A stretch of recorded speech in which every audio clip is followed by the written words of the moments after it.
Welcome to Leo news. ఈరోజు మనతో ఉన్నారు తెనాలి మాజీ శాసనసభ్యులు ఆలపాటి రాజేంద్ర ప్రసాద్, ఆనాటి తెలుగుదేశం పార్టీ వ్యవస్థాపక అధ్యక్షులు నందమూరి తారక రామారావు గారి మొదలు ఈనాటి తెలుగుదేశం అధ్యక్షులు నారా చంద్రబాబు నాయుడు వరకు ఆయన ఎన్నో సంవత్సరాలుగా తెలుగుదేశం పార్టీతో కలిసి పనిచేసినటువంటి ఒక అనుభవం ఉన్నటువంటి రాజకీయ నేత. ప్రస్తుతం ఆయనతో లియో న్యూస్ ఓపెన్ టాక్ లో మరిన్ని విషయాలు తెలుసుకుందాం. నమస్కారం రాజేంద్ర ప్రసాద్. నమస్కారం అండి సార్, అసలు రాజేంద్ర ప్రసాద్ గారి కుటుంబ నేపథ్యం ఏంటి సార్? మాది వ్యవసాయ కుటుంబం అండి. మా నాన్నగారు రాజకీయాల్లో ఉండేవాళ్ళు, కానీ రాజకీయాల్లో అధికారం కోసం ఎప్పుడూ అధికారంలో ఉండాలని కానీ ఏదైనా పదవులు చేయాలని కానీ ఆయన అనుకోలేదు. ఆయన స్టూడెంట్ మూమెంట్ నుంచి ఆయనకి రాజకీయాల పట్ల ఆపేక్షతో స్టూడెంట్ మూమెంట్లో వర్క్ చేశాడు, క్విట్ ఇండియా మూమెంట్లో వర్క్ చేశాడు. Is a freedom fighter. ఆ తర్వాత కుటుంబం రక్షణ కోసం, కుటుంబం అభివృద్ధి కోసం, కుటుంబమే పరమావధిగా పెట్టుకొని వ్యవసాయం స్థిరపడేటువంటి వ్యక్తి మా నాన్నగారు. సో అంటే ఒక వ్యవసాయ కుటుంబానికి సంబంధించిన వ్యక్తిగా మీకు రాజకీయాల్లోకి ఎలా రావాలనిపించింది? నాయకత్వ లక్షణాలు కానీ ఇవన్నీ చెప్పాను కదా. మా father by nature he loves politics and he is very much interested in politics.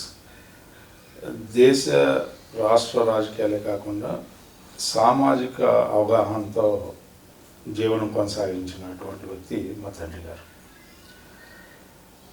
గ్రామీణ ప్రాంతంలో ప్రజలు ఏ రకమైన సమస్యలతో బాధపడతారు, ఈ కులాలు మతాలు లేకపోతే ఈ సమాజంలో ఉన్న అసమానతలకి బాధ్యులు ఎవరు, దీన్ని పాలకులు ఏ రకంగా నడపాలి, ఈ రుగ్మతను ఏ రకంగా తొలగించాలి, వీటన్నిటి మీద కూడా ఆయనకి నాలెడ్జ్ ఉండటమే కాకుండా is having a political acrimony, wonderful political acrimony. జనరల్గా అసెస్ చేయడంలో కానీ ఈ పార్టీ వస్తుంది, ఈ పార్టీ పోతుంది, లేకపోతే వీళ్ళు గెలుస్తారు, వీళ్ళు ఓడిపోతారు, ఎందుకు వీళ్ళలో ఉన్న ప్రాబ్లమ్స్ ఏంటి. ఆ రోజు 1983 ముందు, తెలుగుదేశం పార్టీ ఆవిర్భించే ముందు ఆయనకున్న మా సొంత ఊళ్ళో ఒక ఆస్తి ఉంటే దాన్ని ఎన్టీ రామారావుకి డెడికేట్ చేశాను. అందరూ నవ్వారు, ఏంటి సార్ నువ్వు సినీ యాక్టర్ పార్టీ పెడితే నీకు ఇంత పొలిటికల్ బేస్ ఉంది, ఐడియాలజీ ఉంది, పొలిటికల్ ఫిలాసఫీ తెలిసిన వ్యక్తి, హౌ యూ ఆర్ సపోర్టింగ్ అంటే is a man of emotion అని చెప్పి ఆయన చెప్పడం కాకుండా is having a broad outlook. మిగతా రాజకీయ పార్టీలకు ఉండాల్సిన లక్షణాలు ఆయనకు ఉన్నాయని చెప్పి నేను భావిస్తున్నాను. డెఫినెట్గా ఆయన ప్రజల మనిషి అవుతాడు అని చెప్పి చెప్పడం అనేది ఆయన పొలిటికల్ యాక్టివ్కి ఒక నిదర్శనం. అంతేకాకుండా అప్పటి వరకు కూడా మనకి చాలామంది ఫ్రెండ్స్ ఉండేవాళ్ళు. Chief ministers Chenna Reddy is a follower of ఇంజనీరింగ్గా. అలాగే ఎంతోమంది మినిస్టర్స్, ఓబుల్ రెడ్డి, పెద్దిరెడ్డి తిమ్మారెడ్డి, వీళ్ళందరితో కూడా సమకాలికుడు. Super Satyanarayana student Congress working committee president చేస్తే స్టేట్కి మా ఫాదర్ సెక్రటరీ చేశారు 2 times. తెలుసు బ్రదర్ ఎంఎస్ అప్రార్, ఇట్లాంటి వాళ్ళందరితో కూడా సమకాలి. Apart from all these things ground లెవెల్లో ఇప్పుడు రియాలిటీతో లైఫ్ను లీడ్ చేసేవాడు. ఎక్కడుంటే అక్కడ ఒక సామ్రాజ్యాన్ని ఏర్పరచుకునేవాడు, ఎక్కడుంటే అక్కడ సమాజంలో ఉన్న రుగ్మతను తొలగించడానికి ప్రయత్నించేవాడు. ఆ రోజుల్లోనే మనందరికీ తెలుసు ఏ రకమైన వివక్షత ఉండేది అనేది. కానీ మా ఇంట్లో ఆ రోజుల్లోనే అందరికీ ప్రవేశం, అందరితో కలిసి జీవించేవాడు. మమ్మల్ని వాళ్ళందరూ కూడా ఎత్తుకొని ఆడిస్తూ ఉండేవాళ్ళు. మా చిన్నతనం నుంచి వాళ్ళు మేము తేడా అనే భావం లేకుండా పెరిగాం, కలిసిమెలిసి జీవించేవాడు. ఎప్పుడు కూడా వాళ్ళ దగ్గర కూర్చున్నామేంటి, వాళ్ళతో మాట్లాడుతున్నామేంటి అనేది నేను ఎప్పుడు మా ఇంటి కుటుంబ సభ్యుల నుంచి నేను ఎప్పుడు వినని మాట. అంటే సామాజిక సాంగత్యం, సామాజిక అంశాల్లో ఉన్న రుగ్మతలతో వాళ్ళకి ఎటువంటి సంబంధం లేకుండా ఆ రుగ్మతలు పోవాలంటే కలిసిమెలిసి జీవించాలనే సాంప్రదాయాన్ని నెలకొల్పబడింది మా కుటుంబంలో ఆది నుంచి మా నాన్నగారు వాళ్ళు. సో అలాగే మీ విద్యాభ్యాసం గురించి? నేను బీకామ్ బిఎల్ అండి. I did my degree as well as law in Eluru. The remaining part I did my schooling in Vizag for some time. ఆ తర్వాత ఇక్కడ గుంటూరులోనే చదువుకున్నాను, ఇంటర్మీడియట్ కానీ ఆ తర్వాత మిగతా స్కూలింగ్ కానీ అంత. సో అంతా అంటే చిన్నప్పటి నుంచి నాన్నగారు రాజకీయాలు ఇవన్నీ ఎక్కువగా ఉండేవి కాబట్టి కొద్దిగా ఆర్థికంగా బాగానే స్థిరపడ్డ కుటుంబం సార్ మీది? మేము I'm not a land lord son, but I'm having 50 acres of land. మాకు ఎప్పుడు సమస్యలు చదువుకోవడానికి కానీ ఉండడానికి కానీ నా చిన్నప్పటి నుంచి అంటే I may not say it's a rich family అని, బట్ నాకు చిన్నప్పటి నుంచి కారు ఉండేది, గుర్రం ఉండేది, ట్రాక్టర్ ఉండేది. ఇవన్నీ మాకు మా ఇంట్లో ఎప్పుడు ఉంటామండి. అమ్మగారు హౌస్ వైఫ్ అయినా సార్ లేకపోతే 100% హౌస్ వైఫ్. సో అన్నదమ్ములు, అక్క చెల్లెలు మేము ఒక 5గురు మా కుటుంబ సభ్యులు. పెద్ద మా సిస్టరు, 2 మా బ్రదరు, 3 ఇంకొక సిస్టరు, 4 నేను, 5 ఇంకో తమ్ముడు. All are except 1 sister and myself, the remaining 3 are doctors. ఇంకో ఆమె కూడా లాయరు, పీపీ చేసింది. ఆ తర్వాత ఇప్పుడు ఏలూరులో ఉంటాం. మీ పిల్లల గురించి సార్?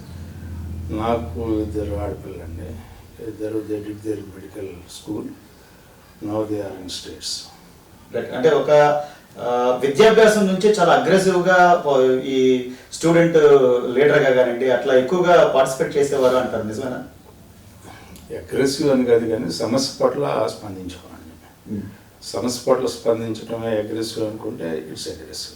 అంటే ఆలపాటి రాజా గారి దగ్గరికి వెళ్తే ఏ పనైనా అయిపోతుంది అనేటువంటి ఒక ముద్ర పడింది అప్పటి నుంచి ఇప్పటి వరకు కూడా, అది నిజమేనంట?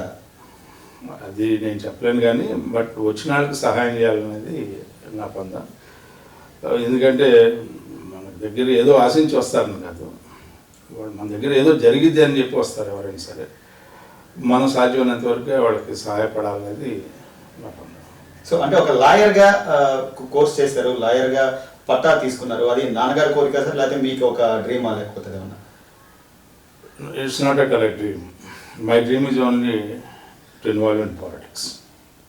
పాలిటిక్స్లో మాత్రం నేను చదువుకునేటప్పుడు కూడా చెప్పేవాడిని నేను రాజకీయాలు అంటే నాకు ఇష్టం, రాజకీయాల్లో ఉన్నానని చెప్పి. మా ఫాదర్ కూడా నేను రాజకీయాల్లో ఉంటాను ఇష్టం. ఎలా సార్ ఎలా పడింది మీ రాజకీయ? ఏం లేదు, మా ఇంట్లో ఎప్పుడైనా సరే మా ఫాదరు రాజకీయాల మీద మక్కువ చెప్పేవాళ్ళు. రాజకీయాల పట్ల ఆపేక్ష ఉండేది, రాజకీయాల గురించి చర్చ జరిగినప్పుడు నేను స్టూడెంట్ దగ్గర ఉన్న దగ్గర నుంచి కూడా కొద్దిగా నేను లెఫ్ట్ ఓరియంటెడ్ వ్యూస్తో ఉండేవాడిని ఇనీషియల్గా. దాని మీద మా ఫాదర్ నాతో డిస్కస్ చేస్తామండి. మీ కమ్యూనిస్టులు మీరందరూ దేశానికి ఏం చేయలేరురా అది ఇది చెప్తా ఉంటా, నవ్వుతా. అంటే ఎందుకు చేయలేము, మీరంతా బూర్జువా థింకింగ్లో ఉంటారని చెప్పి నేను మా ఫాదర్తో అట్లా ఆర్గ్యూ చేసేవాడిని. But he analyse always in a proper way and positive way and నన్ను థింక్ చేసేలా చేసేవాడు. ఇది రైట్ ఆర్ రాంగ్ అనేది ఆప్షన్ నాకు వదిలిపెట్టి ఆలోచనకి ఉపక్రమించేలాగా నా మనసుని ఆయన ఆ మార్గం ఇస్తూ ఉండేవాడు ప్రతి అంశంలో కూడా. నేను కొన్నిట్లో తప్పు చేసేవాడిని, కొన్నిట్లో మీరు అన్నట్టుగా అగ్రెసివ్గా ఉన్నవాడిని. ఒక స్టెప్ అహెడ్ వెళ్ళిన తర్వాత it's not the good line అని చెప్పి అనుకునేవాడిని. Again rectify my faults and నా రూట్ని నేను మళ్ళీ సెట్ చేసుకుని వెళ్తా ఉన్నాను. దీనికి ప్రధాన కారణం మా ఎల్డర్ బ్రదర్ కూడా. మా అన్నయ్యకి పాలిటిక్స్ అంటే చాలా ఇష్టం. Even now also though he staying at abroad, but he likes politics. పాలిటిక్స్లో తనకు ఒక విలువలతో కూడిన స్టూడెంట్ మూమెంట్ నడిపాడు ఇక్కడ. మేమందరం కూడా ఆయన ఫాలోవర్స్గా ఉండేవాడు. దాదాపు ఈ ప్రాంతంలో ఉన్న 40-50 కాలేజెస్కి ఆయన లీడర్గా ఉన్నాడు. Though is medical graduate. Medical college చదువుకున్నా కూడా చుట్టుపక్కల అప్పుడు చీరాల, సత్తినపల్లి, అమరావతి యూనివర్సిటీ అలా ఆయన పేరంటూ తెలియకుండా ఉండేది కాదు. ఆయన వెళ్ళిపోయిన తర్వాత ఆయన స్థానానికి రీచ్ కాలేకపోయాను కానీ బట్ నేను కూడా యాక్టివ్గా పాలిటిక్స్లో ఉంటాం స్టూడెంట్ మూమెంట్ నుంచి. ఇట్లా అప్పుడు అదే టైంలో 1983లో ఆ టైంలో మేము గ్రాడ్యుయేషన్ కూడా కంప్లీట్ అవ్వాలి, లా గ్రాడ్యుయేషన్. జస్ట్ ఆ తరుణంలో మేము ఉన్న వాళ్ళందరినీ కూడా తెలుగుదేశంలో చేరమని చెప్పి అందరం కూడా తెలుగుదేశంలో ఉన్నాం. తెలుగుదేశాన్ని సపోర్ట్ చేయటం, స్టూడెంట్ మూమెంట్స్ అన్నింటినీ మేము మా చేతుల్లో ఉండేవి కాబట్టి మేము ఆ రకంగా లీడర్స్గా ఎస్టాబ్లిష్ అయ్యి తెలుగుదేశానికి దగ్గర అవడం జరిగింది. అలాగే ఆలపాటి రాజా గారికి రాజకీయ గురువు లేదా స్ఫూర్తి పొందినటువంటి నేత, రాజకీయ నేత ఎవరైనా ఉన్నారా సార్? సర్టన్లీ నాకు తెలుగుదేశంలోకి వచ్చిన తర్వాత డాక్టర్ వెంకటేశ్వర గారు నేను గురువుగా భావించాను, ఇప్పుడు కూడా గురువుగానే భావిస్తాను. Though my paths are different, మార్గాలు వేరైనా సరే. నాయకుడు చంద్రబాబు నాయుడు, గురువు ఏమో doctor Venkateswara. There is no dispute in it. Right. అప్పుడు సమైక్య రాష్ట్రంలో కానివ్వండి, ఇప్పుడు ప్రత్యేక ఆంధ్రప్రదేశ్ అంటే రాష్ట్ర విభజన తర్వాత కానివ్వండి, గుంటూరు అనే పార్టీకి, గుంటూరు పాలిటిక్స్లో కాంగ్రెస్ పార్టీకి ఒక ముద్ర ఉంటుంది, కాంగ్రెస్ పార్టీ అడ్డా అనేటువంటి ఒక మాట ఉండేది గతం. అది అలాంటి పేరున్నటువంటి పార్టీని కాదు అది. మీరు ఎందుకంటే తెలుగుదేశం పట్ల ఎందుకు ఆకర్షితులయ్యారు? నేను చెప్పాను కదా, నేను జనరల్గా ఫస్ట్ నుంచి ఇనీషియల్గా లెఫ్ట్ ఓరియంటెడ్ చూస్తూ ఉన్న వ్యక్తిని. అంటే I'm totally against the Congress. So that alternative to ఏంటి కాంగ్రెస్కి ఆల్టర్నేటివ్ ఏంటంటే తెలుగుదేశం ఆ రోజున ఆవిర్భవించడం, కాంగ్రెస్ ఆ రోజున కుళ్ళిపోయింది. 1983లో when NTR came into politics, ఎప్పుడైతే ఆయన తెలుగుదేశం పార్టీని స్థాపించబడిందో, నాకే కాదు సమాజంలో ఉన్న ఆ రోజున యంగ్స్టర్స్కి, విద్యార్థులకు కానీ, యువత కానీ, అసలు వాళ్ళంతా ఉవ్వెత్తున లేచిన తరంగంలాగా ప్రభావితం అయ్యారు ఎన్టీఆర్ పట్ల. ఎన్టీఆర్ ప్రసంగం ఆ రోజున తిరుపతిలో ఆయన ప్రసంగం చేస్తుంటే ప్రతి పదం యువకుల్లో గగురుపాటు, రోమాలు నిక్కబడటం. అంటే that's a real practical experience. ఒక మహానాయకుడు దాన్ని ఏదంటారు, భూమి నుంచి దివికి దిగి వచ్చినట్టుగా, ఆ రకంగా ఆయన అవతార పురుషుడు అన్నట్టుగా. నాకే కాదు, ఎంతోమంది, అసలు ఎవరికి వాళ్ళు కొన్ని లక్షల మంది మొహాలు ఎట్లా ఉన్నాయంటే, ఆ రోజున ఆయన నిజంగా బ్రదర్స్ అని ఇట్లా ఎవరు ఎంకన్నా చూపిస్తే స్మాష్ అయిపోయే పరిస్థితి అనమాట. అంతటి ఉద్రేకపూరితమైన ప్రసంగం తిరుపతి ప్రసంగం, ఎవరు కూడా మర్చిపోలేనటువంటి ప్రసంగం. అట్లాంటి మహానాయకుడు ఎన్టీఆర్. అందుకనే అది ఆటోమేటిక్గా ఈ దేశంలో anti Congress, total anti Congress congregation is Telugu Desam. అలాగే అన్నగారు పార్టీ స్థాపించి రాజకీయాల్లోకి వచ్చిన తొలినాళ్ళలో పదుల సంఖ్యలో కేసులు ఆయన మీద పెట్టారు. అవన్నీ కూడా లీగల్గా మీరే చూశారని చెప్పి అంటారు. నేను కాదు, రోజున జస్టిస్ ఎన్వి రమణ గారు, జస్టిస్ చల్మేశ్వర్ గారు,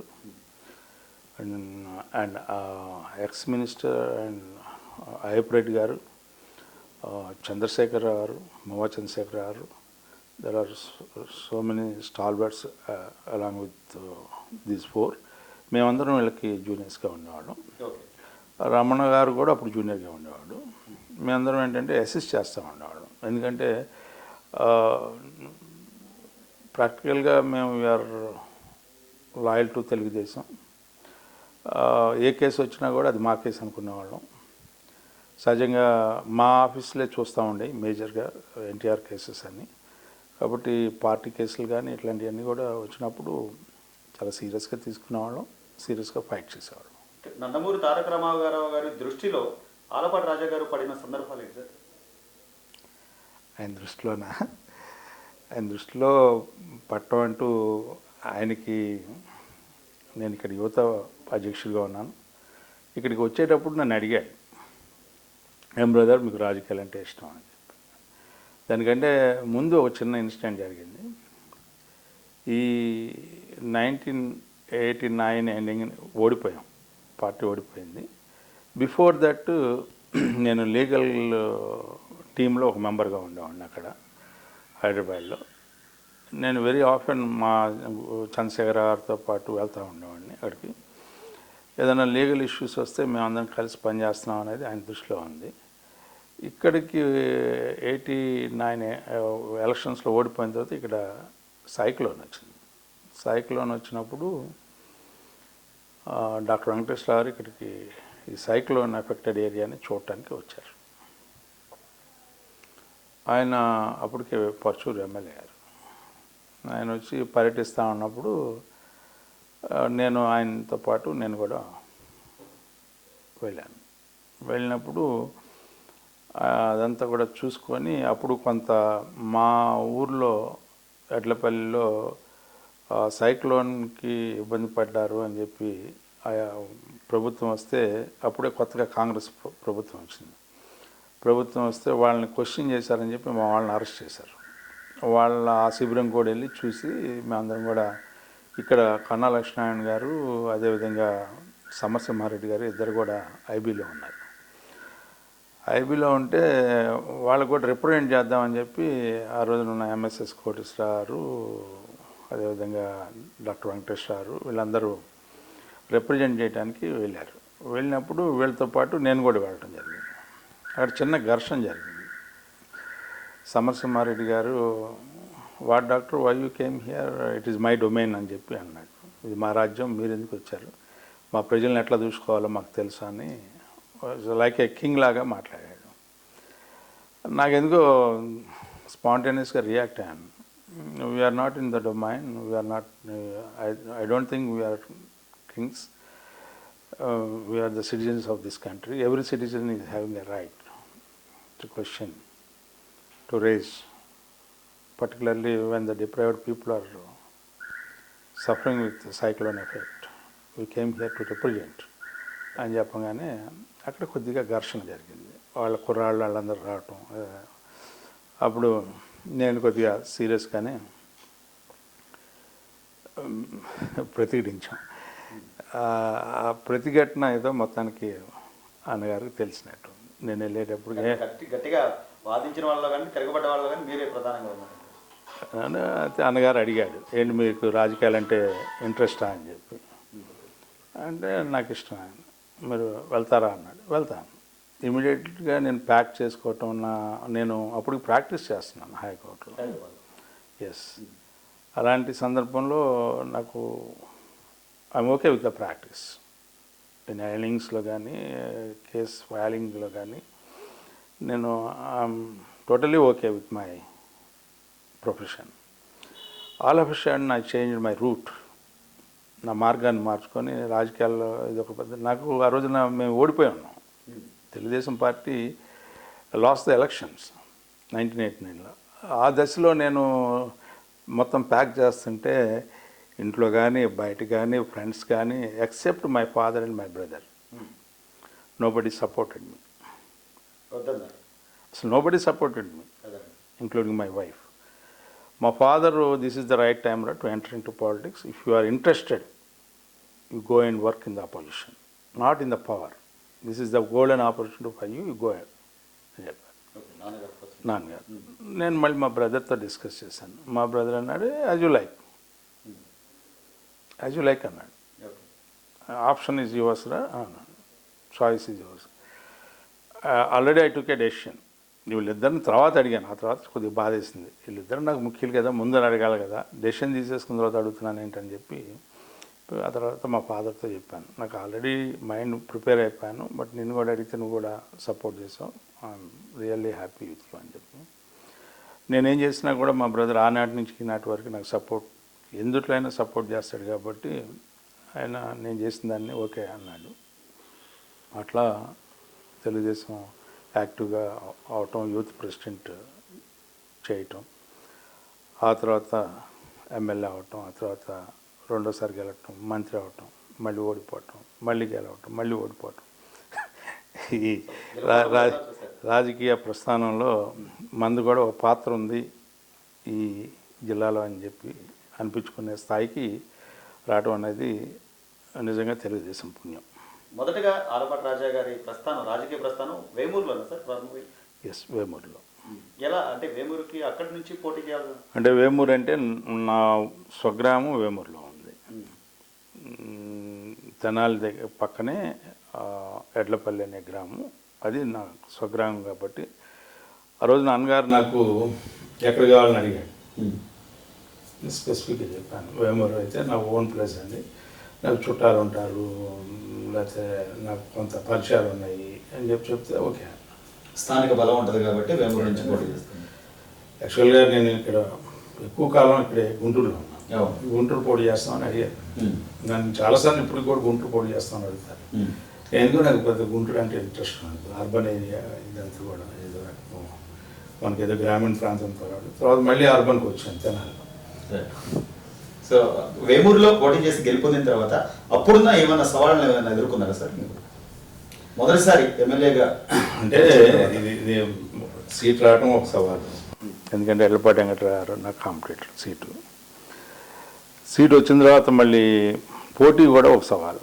ఎందుకంటే అల్పటి ధర్మారావు గారు జెంటిల్మ్యాన్, అన్కరప్టెడ్ జెంటిల్మ్యాన్, మోరల్స్ ఉన్నాయి, ఎథిక్స్ ఉన్నాయి, is having wonderful knowledge, being as a lawyer in the society, is a great man. ఆయన మీద పోటీ అనగానే చాలామంది ఊళ్ళల్లో నేను గ్రామాల్లో ఓట్లు అడగటానికి వెళ్ళినప్పుడు పెద్దల దగ్గర నుంచి నాకు పెద్ద స్పందన లేదు. సెకండ్ టైం చాలా ఫాస్ట్గా క్యాచ్ చేయగలిగాను. But first time it's very difficult for me to catch. Elderly people ఉంటారు కదా, వాళ్ళ యొక్క భావాలు నాకు అర్థమవుతూ ఉండే, న్యూట్రల్గా ఉండేవాళ్ళు. బట్ సెకండ్ టైం వాళ్ళందరూ కూడా నాతో కలిసి పనిచేశారు. ఇట్లాంటివి చూస్తూ ఉంటాం ప్రాక్టికల్గా. ఒకసారి ఏమీ తెలియని వాళ్ళ మీద కూడా ఓడిపోతున్నాం కదా. బాగా తెలిసిన వాళ్ళ మీద గెలిచాం, తెలియని వాళ్ళు ఏమీ తెలియని కనీస జ్ఞానం లేని వాళ్ళ మీద కూడా ఓడిపోతా ఉన్నాం. That is the democracy, that is the sweetness of democracy. That మనం పాజిటివ్గా ఆలోచిస్తే, రియాలిటీకి దగ్గరగా మనం ఆలోచిస్తే, రియల్గా డెమోక్రసీలో మరి రకరకాలుగా జరుగుతూ ఉంటుంది. Which is right, which is wrong అనేది we cannot judge it sometimes. అలాగే దగ్గుపాటి వెంకటేశ్వరరావు గారేమో గురువు గారు అంటున్నారు, చంద్రబాబు నాయుడు గారు ఇప్పుడున్నటువంటి మీ అధ్యక్షుడు, అంటే వాళ్ళిద్దరిలో అప్పటి నుంచి ఇప్పటి వరకు చూసినటువంటి ఏమైనా క్వాలిటీస్ ఏమైనా చెప్తారు కదా? They are different people. ఇద్దరు వర్కాలిక్స్, ఇద్దరు మంచి ఐడియాలజీస్ ఉన్నాయి. బట్ ఒక వారిలో రెండు కత్తులు ఇమ్మడవు. ఎందుకంటారు అంటే రెండు వర్గాలుగా అప్పటి నుంచి అంటే ఇద్దరికి ఆధిపత్యం ఉంటుంది కదా. So two natural in politics. And నేను వేరే రకంగా చెప్పడం కాదు, ఇద్దరు ఒకేది చేయాలంటే సాధ్యపడదు కదా. కానీ రాజకీయంగా మాత్రం తారక రామారావు గారు చంద్రబాబు నాయుడు గారిని ఎక్కువ సపోర్ట్ చేశారు అనే ఒక వాదన ఉంది, నిజమేనంటారా?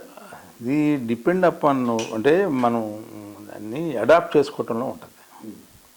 కొంతమంది దూసుకెళ్తూ అడాప్ట్ చేసుకుంటాం, మన దగ్గర ఎబిలిటీస్ని బట్టి అది అట్రాక్ట్ అవుతూ ఉంటాం. కొంతమంది ఏంటంటే అంత అడాప్ట్ చేసుకునే దాంట్లో ఒక అడుగు తక్కువ ఉంటాం.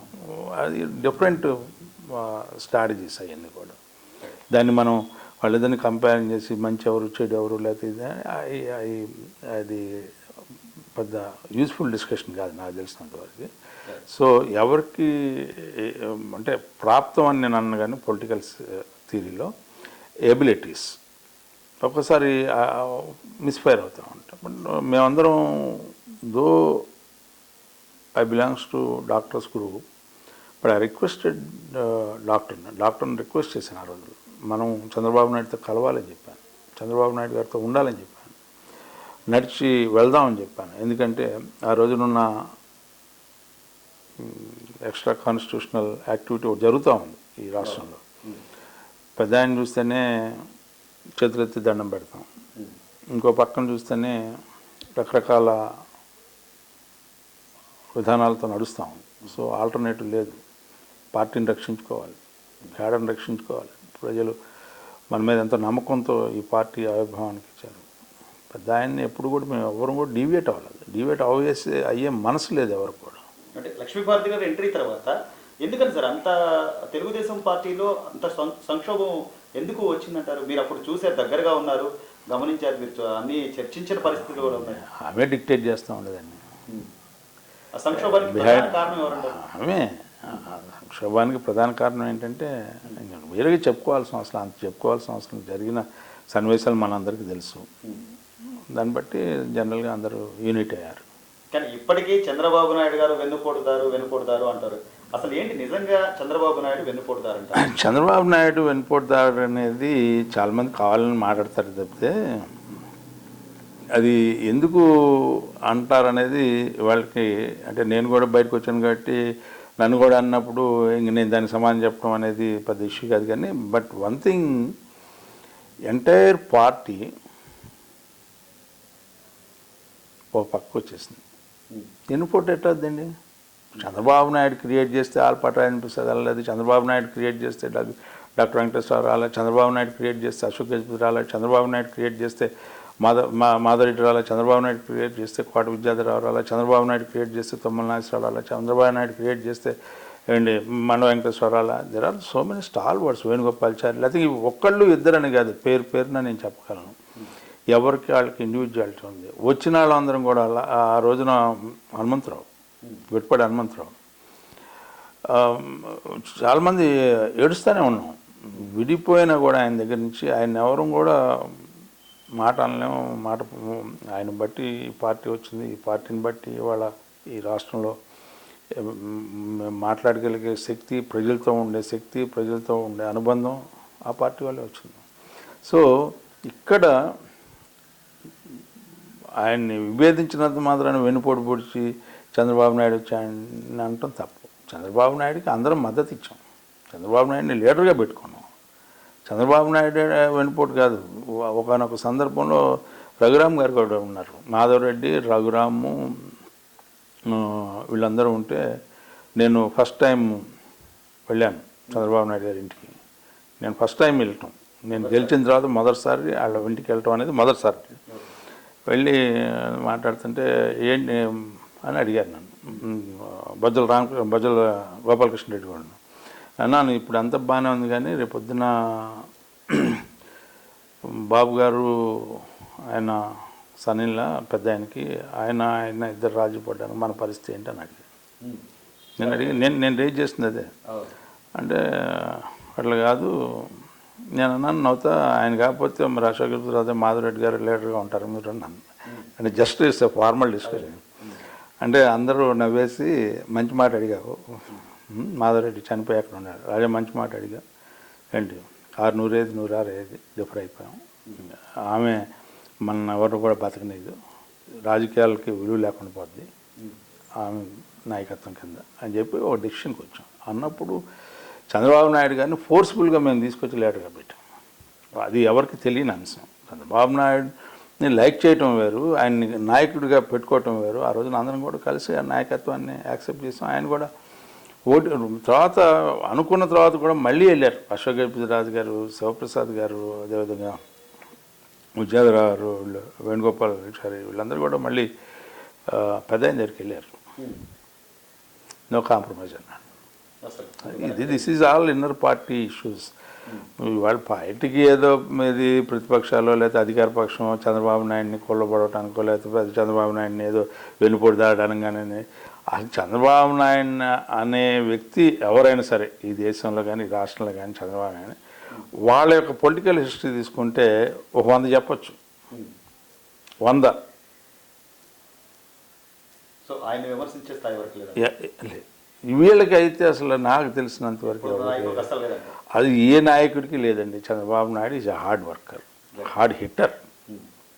అసలు పవర్ ఉన్నా లేకపోయినా ఎవరైనా పనిచేసేది. కానీ ఆనాడు అంటే కొంత కోపంతోనే నందమూరి తారక రామారావు గారు బయటకు వచ్చి నా సీట్ లాక్కున్నారు అనేటువంటి ఒక ఆవేదన వ్యక్తం చేశారు.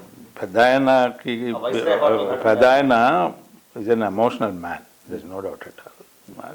చేసినప్పుడు ఇక ఒకసారి డిఫర్ అయిన తర్వాత దాన్ని కాపాడుకోవడానికి రకరకాల ఎత్తుగాళ్ళు వేస్తాం రాజకీయంలో.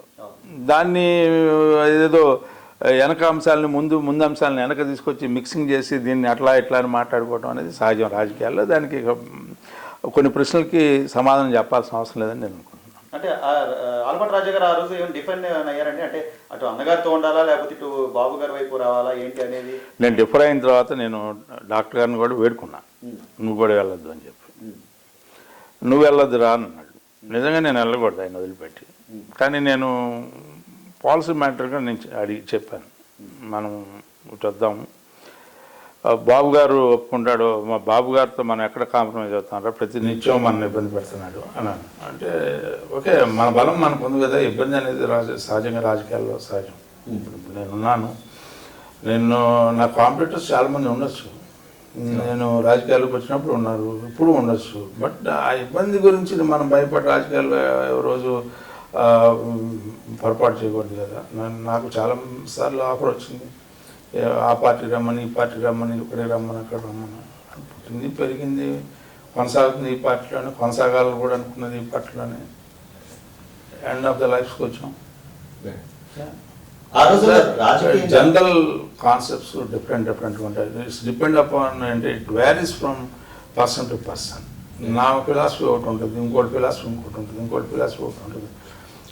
కొన్ని తప్పదు, అక్కడ ఉన్న వాళ్ళ గ్రూప్ నిలబెట్టుకోవడానికి మారే మనుషులు ఉంటారు. ఇవన్నీ అంటే నో కంపారిజన్ విత్ అనదర్. అది నా ఉద్దేశం. అలాగే ఆ రోజుల్లో రాజకీయంగా చాలా అంటే మంచి పీక్ మూమెంట్ లో ఉన్న టైంలో మీకు మంత్రి పదవి ఇచ్చి 2 ఏళ్ల పాటు మాత్రమే ఉంచి దాన్ని తొలగించడం అంటే ఏంటి సార్? అప్పుడు ఏం జరిగింది అసలు? నేను అసలు అప్పుడు రెడీగా లేను.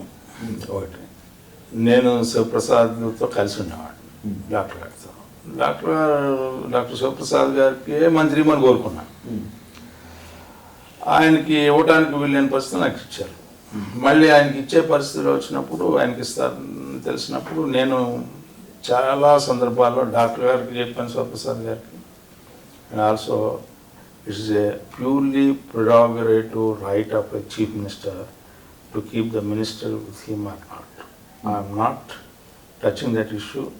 ఎప్పుడు నేను కూడా తీసేసినప్పుడు బాధపడలా, ఇచ్చినప్పుడు సంతోషపడలా. అంటే అసలు తీసేసిన కారణం ఇప్పటికైనా ఉన్నా తెలిసిందా సార్? అదే శివప్రసాద్కి ఇవ్వాలి అనుకున్నాడు, అంతే కేవలం. అలాగే కోడెల శివప్రసాద్ గారితో కూడా మీ అనుబంధం చాలా ఎంతో ఎక్కువ. కానీ ఆయనతో నాకు మంచి సాంగత్యం. ఆయన నన్ను కూడా అట్లాగే చూసేవాడు. మధ్యలో తర్వాత డిఫరెన్సెస్ వచ్చినాయి.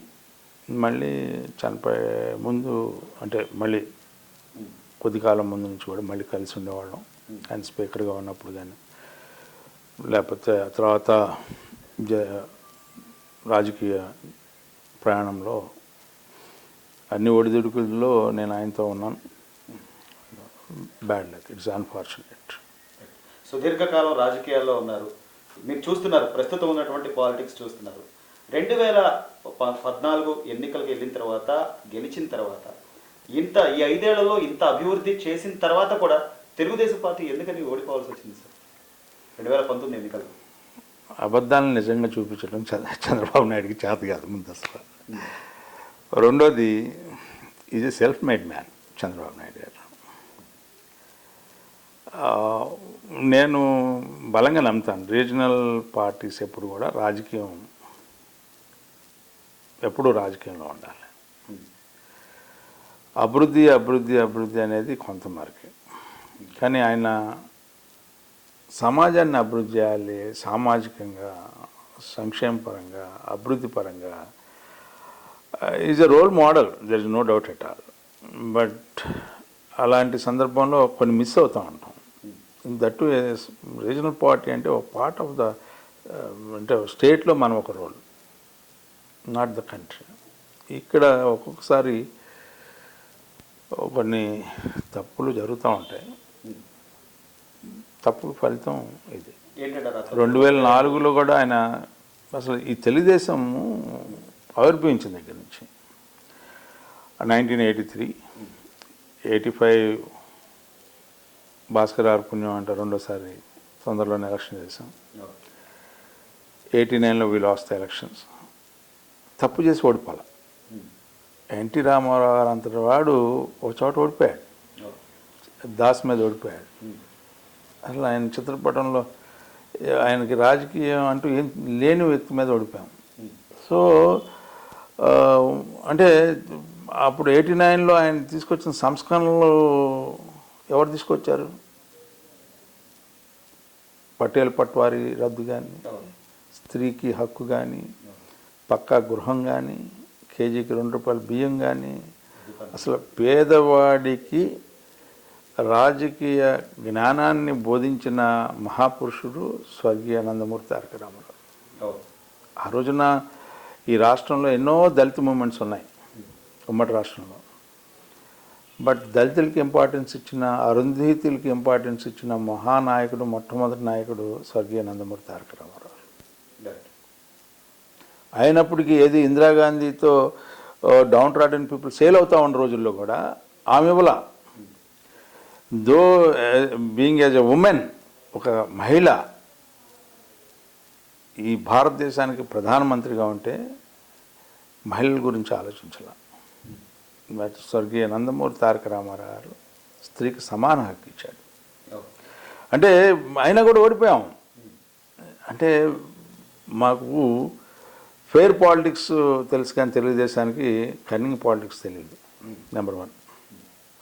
నెంబర్ 2, అభివృద్ధి ద్వారా మేము ప్రజల యొక్క మనసుని రంజం చేయాలనుకున్నాం కానీ భ్రమల ద్వారా, అబద్ధాల ద్వారా, అసత్య ప్రచారాల ద్వారా అబద్ధాన్ని నిజంగా నమ్మించే దాంట్లో 2004లో కూడా 2004లో వరల్డ్లో ది బెస్ట్ చీఫ్ మినిస్టర్గా ఐడెంటిఫై అయినటువంటి వ్యక్తి నారా చంద్రబాబు నాయుడు గారు. The way he brought the reforms in electricity, the way he brought the service sector to the Andhra Pradesh combined state, ఒక హైటెక్ సిటీని తీసుకొచ్చి, అంటే ఎవరు మార్గం వేశారనే దానికి ఇయే నిదర్శనాలు. ఈ రోజున హైదరాబాద్ వెళ్తే ఎప్పుడు కూడా డెవలప్మెంట్ అనేది ఒక మార్గం చంద్రబాబు నాయుడు వేసి ఆ 2-3 కిలోమీటర్ల పరిధిలో బ్రహ్మాండంగా డెవలప్ చేశాడు. తర్వాత రాజశేఖర రెడ్డి గారు దాని వాసన వదిలిపెట్టుకొని దాన్ని 5-6 కిలోమీటర్లు చేశాడు. ఇవాళ కేసీఆర్ గారు వచ్చిన తర్వాత ఆ సైబరాబాద్ని 20 కిలోమీటర్ల పరిధిలో అసలు ఇవాళ హైదరాబాద్ సిటీ ఏంటి అసలు? సికింద్రాబాద్, హైదరాబాద్ నాకు తెలిసినంత వరకు నేను 99లో యాజ్ అ మినిస్టర్గా ఉంటే హైటెక్ సిటీ దగ్గరికి వెళ్తే మాదాపూర్ కానీ ఆ తర్వాత తెల్లాపూర్ వరకు చూస్తే ఎక్కడో చిన్న చిన్న గ్రామాలు ఒక 100-150 లేకపోతే అంటే చేవల్లి దాకా అక్కడక్కడ ఒక 200-300 ఇల్లు ఉండి ఇవాళ అసలు 200-300 ఇల్లు కనపడే ప్రాంతం ఏముంది? తెల్లపూర్ దాకా హైదరాబాద్, ఇటు పోతే చేవల్లి దాకా హైదరాబాద్, అటు పోతే సంగారెడ్డి దాకా హైదరాబాద్, అటు పోతే మియాపూర్. అసలు దీనికి ఎక్కడ అర్థం లేనటువంటి అభివృద్ధిని మన హైదరాబాద్లో చూసాం. ఇవాళ almost 80,000-90,000 crores of money as a రెవెన్యూగా ఈ రోజున తెలంగాణకు వస్తుంది అంటే దాని సృష్టికర్త, దానికి మూల విరాట్ నారా చంద్రబాబు నాయుడు. సో అదే దీంతో ఈ రోజున అవిభక్త ఆంధ్రప్రదేశ్లో రీఆర్గనైజేషన్ యాక్ట్ తర్వాత, ఆంధ్రప్రదేశ్ ఏర్పడిన తర్వాత ఆంధ్రప్రదేశ్ యొక్క అభివృద్ధిని ఆయన ఒక దూరదృష్టితో ఆలోచించి no one can do like this. Land pooling ఏంటండి? We never heard this type of land pooling, such a big land pooling. Land acquisition, అదే ల్యాండ్ ఎక్విజిషను 50,000 ఎకరాలు కొనాలి అంటే ఈ ప్రాంతంలో ఎంత అయింది? మన జీవితాలు సరిపోవు. అట్లాంటిది రూపాయి ఖర్చు లేకుండా ల్యాండ్ పూలింగ్ ద్వారా క్రియేట్ చేసి అసెట్ని సెల్ఫ్ మేడ్ క్యాపిటల్ లాగా, పీపుల్స్ క్యాపిటల్ లాగా దానికి ఒక ఆవిర్భావాన్ని చేసి 2014లో స్టేట్ విడిపోయి ఎలక్షన్స్ జరిగి as chief minister of separate state of ఆంధ్రప్రదేశ్కి చీఫ్ మినిస్టర్ అయిన తర్వాత వాట్ హీ డిడ్ అనేది ఒకసారి మనం గమనించినట్లయితే ఎంత అద్భుతాలు చేశాయండి. అసలు ఎన్ని రకాలుగా కేంద్రం మీద ఒత్తిడి పెట్టి, వాళ్ళ కేంద్రంతో విడిపోవాల్సిన అవసరం ఏందండి? No difference of opinion. అసలు ఒక రకంగా చెప్పాలంటే వాళ్ళు ఇస్తానని ఇవ్వనని రోజు హ్యూమిలియేషన్ చేసి పొలిటికల్ గేమ్ ఆడి ఇవాళ మనల్ని బై ఫోర్స్ఫుల్గా బయటకు వచ్చే పరిస్థితి తీసుకొచ్చి నేపథ్యంలో మనం బయట రావాల్సి వచ్చింది. మన ఎగ్జిస్టెన్స్ మనం చూసుకోవాలి. నష్టం జరిగింది లాభం జరిగింది అనేది కాదండి నేను అనేది. ఇక్కడ ఆ రకమైన ప్రక్రియకి నెట్టబడ్డాడు చంద్రబాబు నాయుడు. రియల్లీ ఒక అంత కష్టపడిన వ్యక్తిని ఆ 5 ఏళ్ళు నిరంతరం కష్టపడ్డాడు. రాజకీయాలను పక్కకు పెట్టేటప్పటికి అదే నేను అనేది, రీజనల్ పార్టీ ఎప్పుడు రాజకీయమే చేయాలి. అభివృద్ధి గురించి ఆలోచించాల్సిన అవసరం లేదు, ఇంకోటి ఆలోచించాల్సిన అవసరం లేదు. రాజకీయమే చేయాలనే తలంతో ఉండే పార్టీలకి అభివృద్ధి చూపించాలి, మనిషిని సంతోషంగా ఉంచాలి, ప్రజల్ని సంతోషంగా ఉంచాలి, ప్రజల్లో అభివృద్ధి తీసుకురావాలి. ఏ రకమైన సెక్టర్, అగ్రికల్చర్ సెక్టర్లో కానీ, అగ్రికల్చర్ అలైడ్ సెక్టర్స్లో కానీ, లేకపోతే ఇండస్ట్రియల్ సెక్టర్లో కానీ, లేకపోతే సాఫ్ట్వేర్ సెక్టర్లో కానీ, invented so many things and that we cannot deny. ఇవాళ ఏదో చెప్తూ ఉంటారు, కాస్త 4 మాటలు, భాష భావం లేకుండా, భాష లేకుండా ఏదేదో మాట్లాడుతూ ఉంటున్నారు. ఇవాళ మంత్రులు అన్ని రకాలుగా మాట్లాడుతూ ఉన్నారు, ఏ రకంగా మాట్లాడుతున్నారు. But not even a single ఇన్సిడెంట్లో కూడా వాళ్ళు ప్రూవ్ చేయలేనటువంటి పరిస్థితిలో ఇవాళ వాళ్ళు చేసిన తప్పులు 100 చెప్తారు. ఇవాళ గవర్నమెంట్ అయినా కూడా వాళ్ళు నమ్మారు ఆ రోజున ప్రజలు.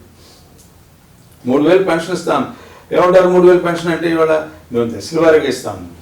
ఏది అశ్వత్థామ అధకుంజర అన్నట్టుగా ఏంటి దశల వారి అనేది ఎవరికి ఎవరికైనా వినపడింది ఈ రాష్ట్రంలో? ఏ ఒక్కళ్ళు చెప్పినా కూడా ఇప్పుడు వైసీపీ వాడు బాగా క్రానిక్ ఉన్నాడు, నాలంటాడు, తెలుగుదేశం అట్టున్నాడు, చెప్పామా అంటాడు. ప్రజలను అడిగితే చెప్తారు మేము విన్నామా అని లేదని చెప్పి. 50,000 ఇస్తా అన్నాడు, అది దశల వారీగా అన్నాడు రైతుకి. ఇప్పుడు 24,000, 50,000 కూడా తీసేసి 24,000, 30,000, 7,500, 4 ఏళ్ళు 28, 30,000 ఇట్లా. అంటే చంద్రబాబు నాయుడు కంటే ఇంకేం చేస్తాడు? తర్వాత ఒక్కసారి అని అడుగుతున్నాడు. ఇక్కడ లోకల్గా పోటీ చేసినాడు ఒకసారి అడుగుతున్నాడు, పైన పోటీ చేసినాడు ఒకసారి తండ్రి లేని బిడ్డ ఒకసారి ఏంటి ఆస్తులు అనుకున్నాడు ఒకసారి. ఇట్లా ఈ రకమైన ఏంటి రెండోది ఏంటంటే కులతత్వం, మతత్వం, ఈ రకరకాలుగా రాజకీయాన్ని ఎంత భ్రష్టు పట్టించాలి అంత భ్రష్టు పట్టించి అధికారంలోకి వచ్చారు. ఇవాళ భస్మాసుర హస్తంలాగా వాళ్ళ చెయ్యే వాళ్ళ ఎత్తి మీద పెట్టుకునే పరిస్థితి ఈ రోజున ప్రతి అంశంలో వస్తుంది. ఎందుకంటే చెప్పింది ఆ రోజున ఒకటి, వాళ్ళు జరిగేది ఒకటి, వాళ్ళు అమలు అవుతుంది ఒకటి. వీళ్ళు పేపర్లో రోజు అబద్ధాలు, అసత్య ప్రచారాలు. నేను ఒక ఊరు వెళ్ళాను, వెళ్తే రైతులను అడిగా నీకెంత పడింది? ఎందుకంటే నివర్ తుఫానులో నష్టం జరిగిన ఎకరానికి 6,000 రూపాయలు చొప్పున ఇవ్వాలి. నీకు 4 ఎకరాలు లేకపోతే 1 హెక్టర్ కంటే ఎక్కువ ఇనము ఒక రైతు కన్నా కూడా నీకు ఎంత పడాలి? 2.5 ఎకరాలు అంటే 2 ఆర్లు 12, 3,000, 15,000 రావాలి. ఎంత ఉందని ఎక్కువ అంటే నాకు 7 ఎకరాలు. ఎంత వచ్చిందంటే 5,000 వచ్చిందంటాడు. ఒకడు 6,000 అంటాడు, ఒకటి 9,000 అంటాడు, ఒకటి 10,000 అంటాడు. అసలు దానికి లెక్కలేదు. ఏంట్రా అంటే ఎక్కువ మంది రైతులు వచ్చారంటే దాన్ని అందుకే అడ్జస్ట్ చేశారట. ఏమి అడ్జస్ట్మెంట్లు అండి? రెండోది 0 వడ్డీలు అంటారు. 1,00,000కి నువ్వు ఎంత కట్టారా? నేను అన్నయ్య 7,000 కట్టాను అన్నయ్య. ఎట్లా అంటే 3,000 సెంట్రల్ గవర్నమెంట్, 4,000 స్టేట్ గవర్నమెంట్, పాల వడ్డీ అనేది. మరి ఎంత కట్టారంటే 7,000 కట్టాను. నీకు ఎంత వచ్చిందో 1,200 వచ్చింది. పేపర్లోనే 0 వడ్డీలు ఇచ్చామంటారు. గత ప్రభుత్వం ప్రకటించిన రుణమాఫీని అమలు చేయలేనటువంటి ప్రభుత్వం ఈ ప్రభుత్వం. ఎవరికి అనేది కాదు ఇక్కడ రుణమాఫీ. ఎవరికి? నీకు నాకు కాదు, రైతులు. ఈ పార్టీకి ఆ పార్టీకి కాదు. 3 పూట్ల మనకు అన్నం పెట్టే అన్నదాతకి నువ్వు చేయాల్సిన సహాయం ఎందుకు చేయాల? మనం రాజకీయాల్లో ఉన్నప్పుడు, రాజకీయ తత్వం మనకు వంట పట్టినప్పుడు ఎవరు పవర్లో ఉన్నా కూడా సామాన్య మానవుడికి నష్టం జరగకూడదు, రైతుకి నష్టం జరగకూడదు, రైతు కూలీకి నష్టం జరగకూడదు. కానీ ఇక్కడ ఎవరికి నష్టం జరుగుతుంది? ఎవరికో నువ్వు ఏం చేస్తున్నావు ఏమీ తెలియకుండా ఇవాళ ప్రజలకి నష్టం కల్పించే పరిస్థితి. ఎందుకు ఓడిపోయారు అంటే అబద్ధాన్ని నిజంగా ప్రచారం చేసుకున్నారు, ప్రచార సాధనాలను వాడుకున్నారు.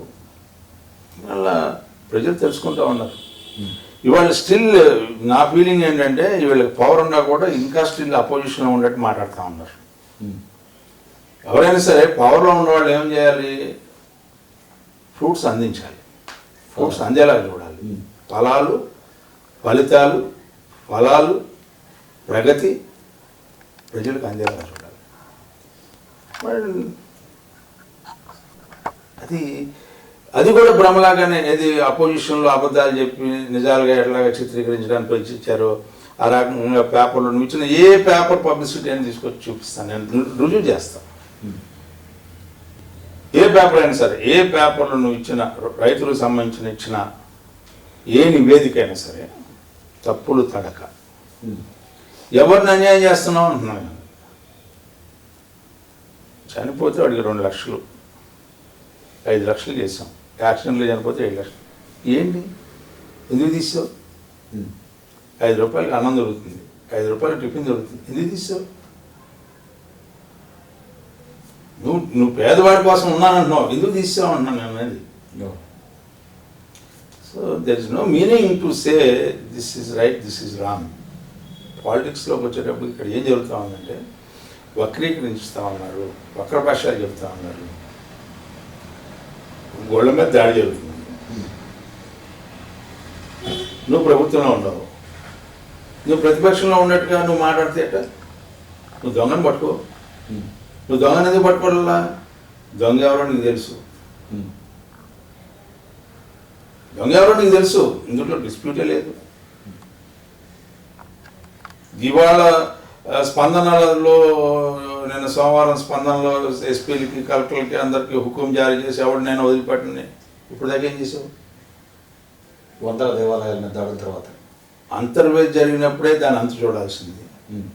కనకదుర్గమ్మ టెంపుల్కి ఎన్ని కెమెరాస్ ఉంటాయండి? ఎంత సెక్యూరిటీ ఉంటుందండి? 3 సింహాలు మాయమవడం ఘటన, 4వది కూడా మాయమైంది. 3 కనపడతాయి మనకు మామూలుగా మన సింబల్ లాగా. 4 ఎక్కడికి వెళ్ళినాయి అంటే ఎవరి దగ్గరికి వెళ్ళినాయి అంటే వాళ్ళకే తెలిసి ఎక్కడ ఉన్నాయో. అందుకే ఇంటి దొంగని ఈశ్వరుడైనా పట్టలేడు. రైట్. అలాగే అప్పట్లో ఈ తెలుగుదేశం పార్టీకి సంబంధించి అధ్యక్షుడు నారా చంద్రబాబు నాయుడు గారు విభజన చట్టంలో ఉన్నటువంటి ప్రత్యేక హోదాని దానికి కాకుండా ప్రత్యేక ప్యాకేజీకి వైపు మొగ్గు చూపడం వల్లే కొంత డ్యామేజ్ జరిగిందని. సార్ ఇక్కడ కొన్ని మా తప్పిదాలు ఉండటం అనేది సహజం రాజకీయాల్లో. ఎందుకంటే we're part of the country, federal సిస్టంలో ఉన్నాం. We're not the whole and soul, we're not the bosses. కేంద్రం అనేది ఒకటి ఉంది. కేంద్రం యొక్క విధానంలో కేంద్రము మేము ఎవరికి కూడా ప్రత్యేక హోదాని భవిష్యత్తులో ఎవరికి ఇవ్వదలుచుకోలేదు. ఉన్న వాటిని కూడా టైం అయిపోయిన తర్వాత రద్దు చేస్తామని చెప్పి చాలా స్పెసిఫిక్గా వాళ్ళందరూ, జైట్లీ గారు కానీ ఈనాటి ఉపరాష్ట్రపతి వెంకయ్యనాయుడు గారు కానీ ఆ రోజున అమిత్ షా గారు మోడీ గారితో చర్చ చేసిన తర్వాత వాళ్ళు చెప్పిన మాటలు మనం కూడా చెప్పాము.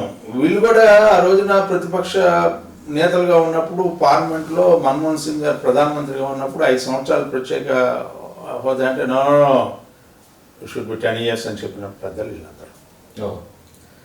వాళ్ళే ఈ రోజున పరిపాలన ఉన్నప్పుడు, వాళ్ళే మాట తప్పినప్పుడు, వాళ్ళే అన్నం పెట్టి చెయ్యి అన్నం పెట్టినప్పుడు ఇంకెవరు పెడతారు? ఫైట్ చేస్తాం, ఫైట్ చేస్తే ఏంటి, వాట్ ఇస్ ద అల్టిమేట్, జరిగే అభివృద్ధి ఆగిపోద్ది అని చెప్పి సరే ఆ ప్యాకేజీ అంటే ఈ రకంగా ఇస్తారండి. ఎప్పుడైతే ప్యాకేజీ ఇచ్చిన తర్వాత మిగతా కాశ్మీర్కి కానీ మిగతా రాష్ట్రాలకి అప్పటికి ఏంటి ఉత్తరాంచల్లో కానీ వీటిల్లో కానీ ఏదైతే ఎక్కడైతే ప్యాకేజీలు మళ్ళీ ఇవ్వమని చెప్పి మళ్ళీ కంటిన్యూ చేసినప్పుడు then we raised our voice against the central. We're having with them alliance ఉంది మాకు, అప్పటికే కలిసి పనిచేస్తున్నాం స్టేట్లో కానీ సెంట్రల్లో కానీ. మాకు మేము ఎందుకు అధికారాన్ని పోగొట్టుకోవాలనుకుంటాం, ఎందుకు విడిపోయాం? తప్పని పరిస్థితిలో విడిపోవాల్సి వచ్చింది. ఎందుకు మమ్మల్ని ఈ రకంగా ఆంధ్ర రాష్ట్ర ప్రజలు అవమానపడుతున్నారని చెప్పే భావంతో బయటకు వచ్చాం. అలాగే YSR Congress party government form చేసిన తర్వాత ఇప్పుడు ఈ అభివృద్ధి వికేంద్రీకరణ పేరుతో అమరావతిని అలా పాడుపెట్టేయడం ఎంతవరకు? నేను చాలా మందిని అడిగానండి, నాకు అక్కడ అప్పుడప్పుడు డిబేట్స్లో కలుస్తూ ఉంటారు మా మిత్రులు వైఎస్ఆర్సీపీ పార్టీ వాళ్ళని అడిగాను అభివృద్ధి వికేంద్రీకరణ అంటే ఏంటి. వాళ్ళు మాట్లాడితే హైదరాబాదు, బాంబే, ఢిల్లీ, మెడ్రాసు, బెంగళూరు గురించి ఒక దుంపడు ఉపన్యాసంగా చెప్పబోతా ఉంటారు. నేను అన్నాను ఓకే బాగానే ఉందయ్యా, అభివృద్ధి వికేంద్రీకరణ 3 క్యాపిటల్స్ అన్నారు. 13 జిల్లాల్లో వైజాగ్ యొక్క రెవెన్యూ ఎంత, గుంటూరు జిల్లా రెవెన్యూ ఎంత, మిగతా జిల్లాల రెవెన్యూ ఎంత అని చెప్పి చాలా సందర్భాలు అడిగితే దానికి సమాధానం ఎంతవరకు ఎవరు చెప్పిన వాడు నాకు కనపడదు. నువ్వు అభివృద్ధి జరిగిన ప్రాంతంలో అభివృద్ధి వికేంద్రీకరణ అంటావేంటి? మీనింగ్లెస్. రెండోది, ఇట్ ఈస్ అస్టాప్డ్ ప్రిన్సిపల్. ఎందుకంటే ఒక చోట రాజధాని అని ప్రకటించిన తర్వాత ఇంతవరకు ఈ భారతదేశంలో కానీ ప్రపంచంలో కానీ వేరే రాజధానులు పెట్టడం అనేది జరగల. అసలు ప్రకటించకుండా ఉన్నప్పుడు రాష్ట్ర ప్రభుత్వం ఇష్టమే, రాష్ట్ర ప్రభుత్వానికే కన్సర్న్ వదిలేదు. రాష్ట్ర ప్రభుత్వం ప్రకటించింది, ఐడెంటిఫై అయింది, నోటిఫై అయింది, శంకుస్థాపన జరిగింది, పార్ట్ ఆఫ్ ఇట్ డెవలప్మెంట్ జరిగింది. ఇవాళ నువ్వు దాన్ని విడగొట్టి విభజించి పాలించంటే క్యాపిటల్, జ్యుడిషియల్ క్యాపిటల్ అన్నావు, నీకు రైట్ లేని దాన్ని రైట్. ఓకే, ఇక నువ్వేం చేసావు? రాజకీయం చేసావు. 3 క్యాపిటల్ అని చెప్పి ప్రాంతీయ విభేదాలను రెచ్చగొట్టడానికి, అసమానతలను రెచ్చగొట్టడానికి నువ్వు ప్రయత్నం చేసిన విధానం అభివృద్ధి గురించి కాదు, పలాయనవాదం. ఒక రకంగా చెప్పాలంటే రాజకీయ అస్థిరత్వాన్ని నువ్వు క్రియేట్ చేయడానికి ప్రయత్నించావు. సామాజికంగా, ఆర్థికంగా, రాజకీయంగా అస్తవ్యస్తం చేయడానికి ప్రయత్నించావు. It's very clear. నువ్వు ఒక ప్రభుత్వం చేసిన దాన్ని, ఒక ప్రభుత్వం తీసుకున్న నిర్ణయాన్ని నువ్వు దాన్ని కొనసాగించాలి. అంటే ఆ ప్రభుత్వం తీసుకున్న నిర్ణయమే కాదు అని చెప్పే భావన అంటే that cannot be accepted legally. That's what my sense.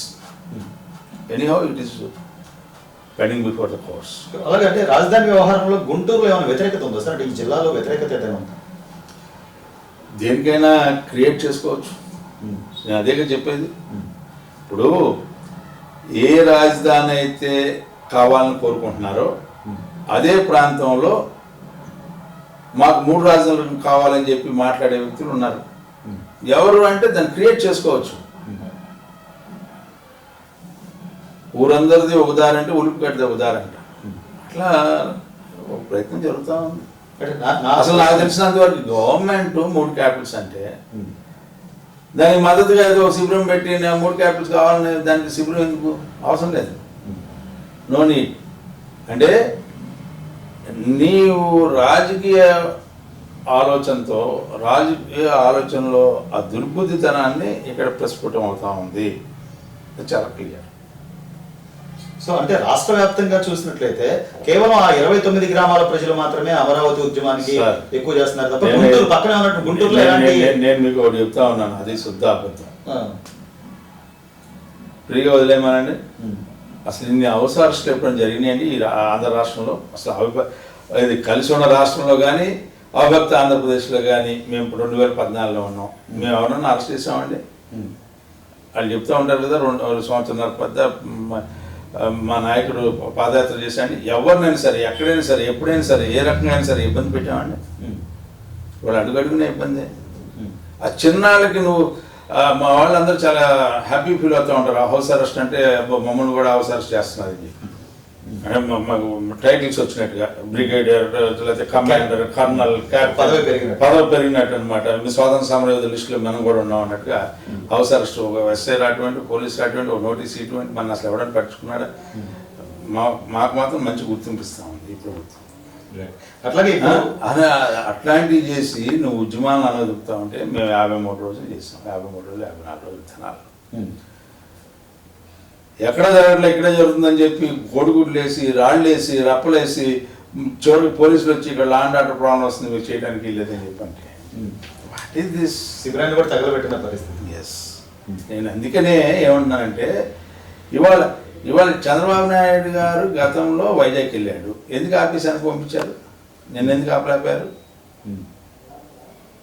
ఆ రోజున ఆయన సాధారణ వెళ్ళాడు. నిన్న జనాలు రెస్పాన్స్, నువ్వు క్యాపిటల్ అక్కడ పెడతా అంటే అది రెస్పాన్స్ ఎందుకు పడుతుంది? అక్కడి నుంచి కాదు, వైజాగ్ టు విజయనగరం నువ్వు ఎన్ని అడ్డంకులు పెట్టావు. లారీలను అడ్డం పెట్టించావు. రాజప్ప గారు లాంటి ఎక్స్ హోమ్ మినిస్టర్ లాంటి వాళ్ళని ఆపేశారు. మీరు అదితి గారిని, అశోక్ గజపతి రాజు గారి అమ్మాయి అదితి గారిని ఆపేశారు. అట్లాగే ఎంతో మందిని లోకల్ పీపుల్ని ఆపి శిరీష్ని అట్లా ఇట్లా అందరినీ నాగార్జున అందరిని ఆపేశారు. ఎక్సెప్ట్ అశోక్ గజపతిరాజు గారు, అదేవిధంగా చంద్రబాబు నాయుడు గారు, మా పార్టీ ప్రెసిడెంట్ రాష్ట్రానికి అచ్చెన్నాయుడు గారు ఇట్లాంటి వాళ్ళు వదిలేరు. వదిలిన ప్రజల్ని ఎవరిని ఆపితే ఆగుతుంది? ప్రజా ఘోషకి ఎప్పుడైతే పైకి వస్తుందో ఎవరిని ఆపలేరు మీరు. వాళ్ళు ఇవాళ ఏ రాజకీయ పార్టీ అయినా మిమ్మల్ని మీరు చేసేది మంచి అని అంటుందా? సిపిఐ అంటుందా? సిపిఎం అంటుందా? కాంగ్రెస్ అంటుందా? దళిత మూమెంట్స్ అంటున్నాయా? లేకపోతే ఈ మధ్య ఎక్కడో దళిత మీటింగ్ జరిగితే అనుకున్నారంట, మా పార్టీ అనుకొని చేసామంటే మాకేం న్యాయం జరగట్లేదన్న. అందులో ఒక ఆయన అన్నాయంటే ఇంకో ఆయన పేరు అనవసరం అనుకోండి, ప్రస్తుతం ఇంకో ఆయన అన్నాయంట, ఆ రోజుల్లో మేము ఇక్కడి నుంచి కేకేస్తే, ఇప్పుడు ఇట్లా కూర్చొని మేము ఇక్కడి నుంచి కేకేస్తే చంద్రబాబు నాయుడు అక్కడ నుంచొని దళితులు ఏదో ఇబ్బంది పడుతున్నారు పోండి అని చెప్పి కమిటీలుగా వేసి సమస్యను పరిష్కరించేవాళ్ళు. ఇవాళ మేము అరిస్తే మా గొంతు నొక్కి అవసరం సావదవి చెవులు మోస్తున్నారు మమ్మల్ని. ఇది మా పార్టీ అనుకున్నాం, మా కర్మ అనుకున్నాం. ఇది ఇవాళ ఈ రోజున ఉన్న పరిస్థితి. అని ఎందుకంటే ఇవాళ ఒకటండి, ఎవరైనా సరే సంక్షేమం అమలు చేయి, అభివృద్ధిని అమలు చేయి, పారిశ్రామికంగా ఉండు, వ్యవసాయకంగా ఉండు, అన్ని రకాలుగా నువ్వు ప్రయత్నం చేయి. వాళ్ళు మీటర్లు ఎందుకండి అసలు? మీటర్లో అవసరం ఏంటి? మీటర్లకి ఎంత ఖర్చు అయింది? రంగులకి ఎంత ఖర్చు అయింది? నువ్వు బెల్ట్ షాపులు తీసేసి 2 లక్షల బెల్ట్ షాపులు పెట్టావు. వాలంటీర్ ఒక బెల్ట్ షాప్ ఇప్పుడు అసలు ముందు బాటిల్ దొరకదు అంటే డోర్ డెలివరీ ఇవాళ అడిగీసి మద్యపానాన్ని నిషేధం అని చెప్తే వాళ్ళకి మద్యపానం నిషేధం నువ్వు ప్రకటించినా కూడా చుట్టుపక్కల ఉన్న రాష్ట్రాల నుంచి ఏ రకంగా తెచ్చుకోవచ్చు అనే దానికి ఒక రెక్కీ జరుగుతూ ఉంది. 2019 మే 30 నుంచి ఒక రెక్కీ జరుగుతూ ఉంది ఈ రాష్ట్రంలో. మద్యపానాన్ని నువ్వు అఫీషియల్గా రేపు పొద్దున్న డిక్లేర్ చేసినా కూడా మద్యం ఎట్లా వస్తుంది, ఎట్లా అమ్మాలి, ఎట్లా ఇవ్వాలి, ఏ రకంగా ఇవ్వాలి, ఏ రకంగా చేసుకోవాలి అనేదానికి రెక్కి జరుగుతూ ఉంది. ఇంకెందుకంటే ఘోరం ఉంటుందండి. 2 ఇసుక విధానం. అసలు సామాన్య మానవుడు ఆన్లైన్లో పెట్టుకుంటే బస్కొచ్చింది, ఇసుక రాదు. పక్కన ఉన్నాడికి ఇసుక దొరకదు. ఇవాళ ఇసుక ధర నేను చెప్పవస్తున్నాను, ప్రతి ఒక్కరు కూడా accepted fact including Jaganmohan Reddy. 3 ఇవాళ భూ కుంభకోణం 30 లక్షల మందికి. ఆ రోజు చంద్రబాబు నాయుడు గారు కూడా 30 లక్షల ఇల్లు కట్టే నేపథ్యంలో ఈ రకంగా నేను షేర్ వాల్ టెక్నాలజీతో మేము ఎట్లా జీవిస్తా ఉన్నామో నువ్వు కూడా అట్లాగే జీవించాలి, పేదవాడు పేదరికంగా ఉండకూడదు, పేదవాడు పేదవాడుగా మిగలకూడదు, నీ యొక్క జీవన విధానం జీవన ప్రమాణాలలో మార్పు తీసుకురావడమే నా యొక్క ధ్యేయం లక్ష్యంగా మేము చెప్తున్నటువంటి నాయకత్వం. ఆ రకంగానే ఇల్లు నిర్మాణం జరిగింది. నువ్వు దాన్ని కంటిన్యూ చేయి. ఇంత భూమి అవసరంలా 10,000 ఎకరాల్లో నువ్వు ప్రమాణం చేసేవాడు, మంచి పేరు వచ్చేది. ఇవాళ అది చేయకుండా వాళ్ళ భూములు పంపుకోను. ఎవరు తింటున్నారు? ఇది ఎవరిని అడ్డం పెట్టుకొని ఎవరు తింటున్నారు? ఒక పేదవాడిని అడ్డం పెట్టుకొని పేదవాళ్ళు పొట్ట నింపకుండా పేదవాడి పొట్టను కొడతా ఉంది ఈ భూ కుంభకోణం ద్వారా. 1 సెంట్ ఇచ్చి 3 సెంట్లు కాజేస్తా ఉంది ఈ ప్రభుత్వంలో ఉన్న ప్రజాప్రతినిధులు. అసలు ఏంటండి, కోట్లు సంపాదించుకున్నా అసలు అవినీతికి అంతే లేదు. అది ఈ యొక్క నడవడిక. లేకపోతే ఇవాళ ఏంటంటే రాజకీయ పోస్టులు తీశారు, 16,000 పోస్టులు బీసీలు తీసేసి 560 ఇచ్చి కార్పొరేషన్లో మేమేదో న్యాయం చేసామంటారు. సీఎం పేషి, CM advisers, CM special advisers, CM office filled with by home. నేను చెప్పాల్సిన అవసరం 750 మందిని ప్రత్యేక అధికారులుగా ఒక్కొక్కరికి 3 లక్షల నుంచి 5 లక్షల రూపాయలు ఇచ్చి పెట్టుకున్నారు. ఎంత ఎక్స్పెండిచర్ జరుగుతూ ఉంది ఏంటి? What is the outcome? పెద్ద ఆయన రామచంద్రమూర్తి గారు ఈ మధ్య నేను జీతం వద్దు, నాకేం వద్దు, నేను ఇక్కడ ఏం చేయలేనండి, నా సలహా ఎవరు కూడా అవసరం లేదు అని చెప్పి వెళ్ళిపోయినటువంటి సినిమోస్ట్ జెంటిల్మ్యాన్ ఇన్ మీడియా. దాని అర్థం ఏంటంటున్నాను, వాళ్ళ ఎంతమంది బయటకు వెళ్ళిపోతా ఉన్నారు అంటే వాళ్ళ చెప్పేదానికి చేసేదానికి కొన్ని యోజనాలు తేడా ఉంది. నక్కే నాగలో కనుక్కున్నంత తేడా ప్రాక్టికాలిటీను థియరిటికల్కి అంత తేడా ఉంది. ఆయన నిన్న మాట్లాడతాడు, నేను మానవత్వంతో అసలు ఇంత గొప్పగా చేస్తుంటే, ఇన్ని పథకాలు అవలంబిస్తుంటే ప్రతి పథకానికి ఒక అడ్డుగోడ వేసి ఇట్లాంటివి తీసుకొస్తున్నా. నేను అందుకే చెప్పాను మన డిబేట్లో కూడా ఏదో వస్తే, తెచ్చిందే 9 పథకాలు, పడగొట్టిన గుళ్ళే 140, 9 పోతే మిగతా 131 అప్పుడు ఏం చేస్తున్నాడు అడిగాను. అంటే వెళ్ళా లాజికల్గా మనం చెప్పాలంటే అసలు రోజు చెప్పొచ్చు, ఎన్ని గంటలు చెప్పినా. ఇప్పుడు మీరు నన్ను ఇంటర్వ్యూకి ఎందుకు తీసుకున్నాను నాకు తెలియదు, కానీ ఇది నేను 24 గంటలు ఆపకుండా మాట్లాడగలనండి ఈ ప్రభుత్వం యొక్క వైఫల్యాలు. 24 గంటలు కూడా సరిపోదేమో. నీకు ఏ అంశం అన్నా తీసుకోండి, you take it Amma Vodi, you take it and schools అన్నిటిని కూడా బ్రహ్మాండంగా చేస్తున్నాను, బ్లూ రంగు డెస్కులు, బ్లూ రంగు బెల్ట్లు, బ్లూ రంగు డ్రెస్సులు, ఏంటి రకరకాలుగా ఇస్తూ ఉన్నారు. నేను అనేది ఏంటంటే, మీ పుస్తకం మీద కలర్ వేసి ముఖ్యమంత్రి బొమ్మను వేసుకోవచ్చు, కానీ కలర్స్ వేయకండి. వాటి డెలికేట్ రైతు భరోసా కేంద్రాలకి రంగులు, స్కూళ్ళకి రంగులు, కాలేజీలకి రంగులు, పంచాయతీలకి రంగులు, మంచినీళ్ళకి రంగులు, మనుషులకే రంగులు ఇట్లా మీరు. సో గుంటూరు జిల్లా పరిసర ప్రాంతాల్లో ఉన్నటువంటి ఈ ఇసుక క్వారీలు, ఇందా మనం ఇసుక గురించి మాట్లాడుతున్నాం, ఇసుక క్వారీల్లో ఈ ఇసుక దందాన్ని అధిక ఆధారాలతో ఎందుకని మీరు బయటపెట్టలేకపోతున్నారు సార్? అంటే ఇప్పుడు అసలు ఎవరికి ఆధారం అండి?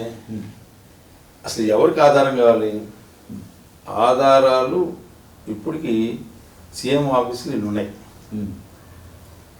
నేను అందే అదే, ఇప్పుడు ప్రభుత్వం నిష్పక్షపాతంగా ఉంటే ఓ రిప్రజెంటేషన్ పంపిస్తే దాని మీద స్పందించింది ప్రభుత్వానికి, చంద్రబాబు నాయుడు. నేను అన్నది లేకుండా కొట్టేస్తాను.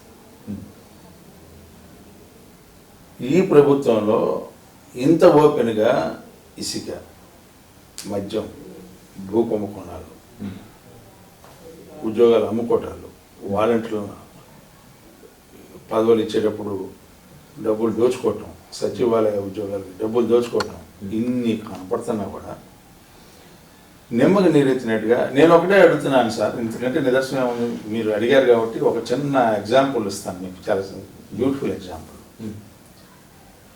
ఇసుక విధానం 6 నెలలకు కానీ ప్రవేశపెట్టాల. 6 నెలల తర్వాత ప్రవేశపెట్టిన ముఖ్యమంత్రి 4 సార్లు సమీక్షలు చేశాడు. చాలా బేసిక్గా ఉందని చెప్పాడు. ఇప్పుడు ఎందుకు మార్చారు? పాలసీలో మార్పులు జరిగింది. ఎందుకు మార్చారు? 2 సార్లు మార్చారు పాలసీ. ఎందుకు మార్చారు? అంటే విధానంలో ఏదో మార్పు, తప్పులు ఉన్నాయని, అమలు చేయడంలో ఏదో లోపాలు ఉన్నాయని. That's all. నువ్వు మార్చిన విధానంలో ఇవాళ కేంద్ర ప్రభుత్వం వాళ్ళు వస్తే చాలు, ఎన్ఎండిసి ద్వారా ఏలం పెడతాను, ఇంకోటి పెడతాను అంటే, నీవు ఈ 18 నెలల్లో నీ యొక్క ఇసుక పాలసీ తప్పు అనేది నువ్వే నిర్ధారించుకొని కొత్త పాలసీలో దీంట్లో ఏం చేయబోతున్నావు కూడా చెప్పదలుచుకున్నాం. కానీ ఇప్పుడే ఎందుకు, ముందు ముసలి పండుగ ఇది కూడా అన్నీ కూడా ఒకరికే శేఖర్ రెడ్డి గారికి అప్పచెప్పబోతున్నాం. అదే శేఖర్ రెడ్డి నువ్వు విమర్శించావు. అంతెందుకు నువ్వు రిలయన్స్ను ఆ రోజున కాంగ్రెస్ వీళ్ళందరూ కలిసి మీ నాన్నగారిని చనిపోవడానికి కారణం ఉన్నావు. రిలయన్స్ వాడు పాత హెలికాప్టర్లు వెళ్ళటం వల్ల ఇదంతా జరిగిందన్నావు. ఇవాళ ఏమి ఉందని చెప్పి ఆ నత్వాని గారికి ఇక్కడ ఎంపీ ఇచ్చామండి. అంటే నేను ఇవాళ అక్కడ దాకా నేను మీ బాబాయ్ చనిపోయాడు, అత్యంత ప్రీతిపాత్రుడు మీ నాయనకి, తమ్ముడు కాదు, పంచదార కంటే తేనె కంటే అనేక శరీరాలు వేరు కానీ ఇద్దరు ఆత్మలు ఒకటే అని చెప్పుకునేవాళ్ళు ఆ రోజుల్లో. తమ్ముడు అంటే అంత ఇష్టమైన తమ్ముడు ఇంకోళ్ళు లేటని చెప్పుకున్నారు. మాకు తెలిసిన రాజకీయం అలాంటి వ్యక్తి చనిపోతే ఆ రోజు నువ్వు సిబిఐ కడిగి ఆ తర్వాత నువ్వు ప్రభుత్వంలోకి వచ్చిన తర్వాత 4 సీట్లు మార్చావు. ఒక సీట్ కాదు, స్పెషల్ ఇన్వెస్టిగేటివ్ టీమ్ని 4 times you changed the seats. What happened? ఎంత దుర్మార్గం అండి.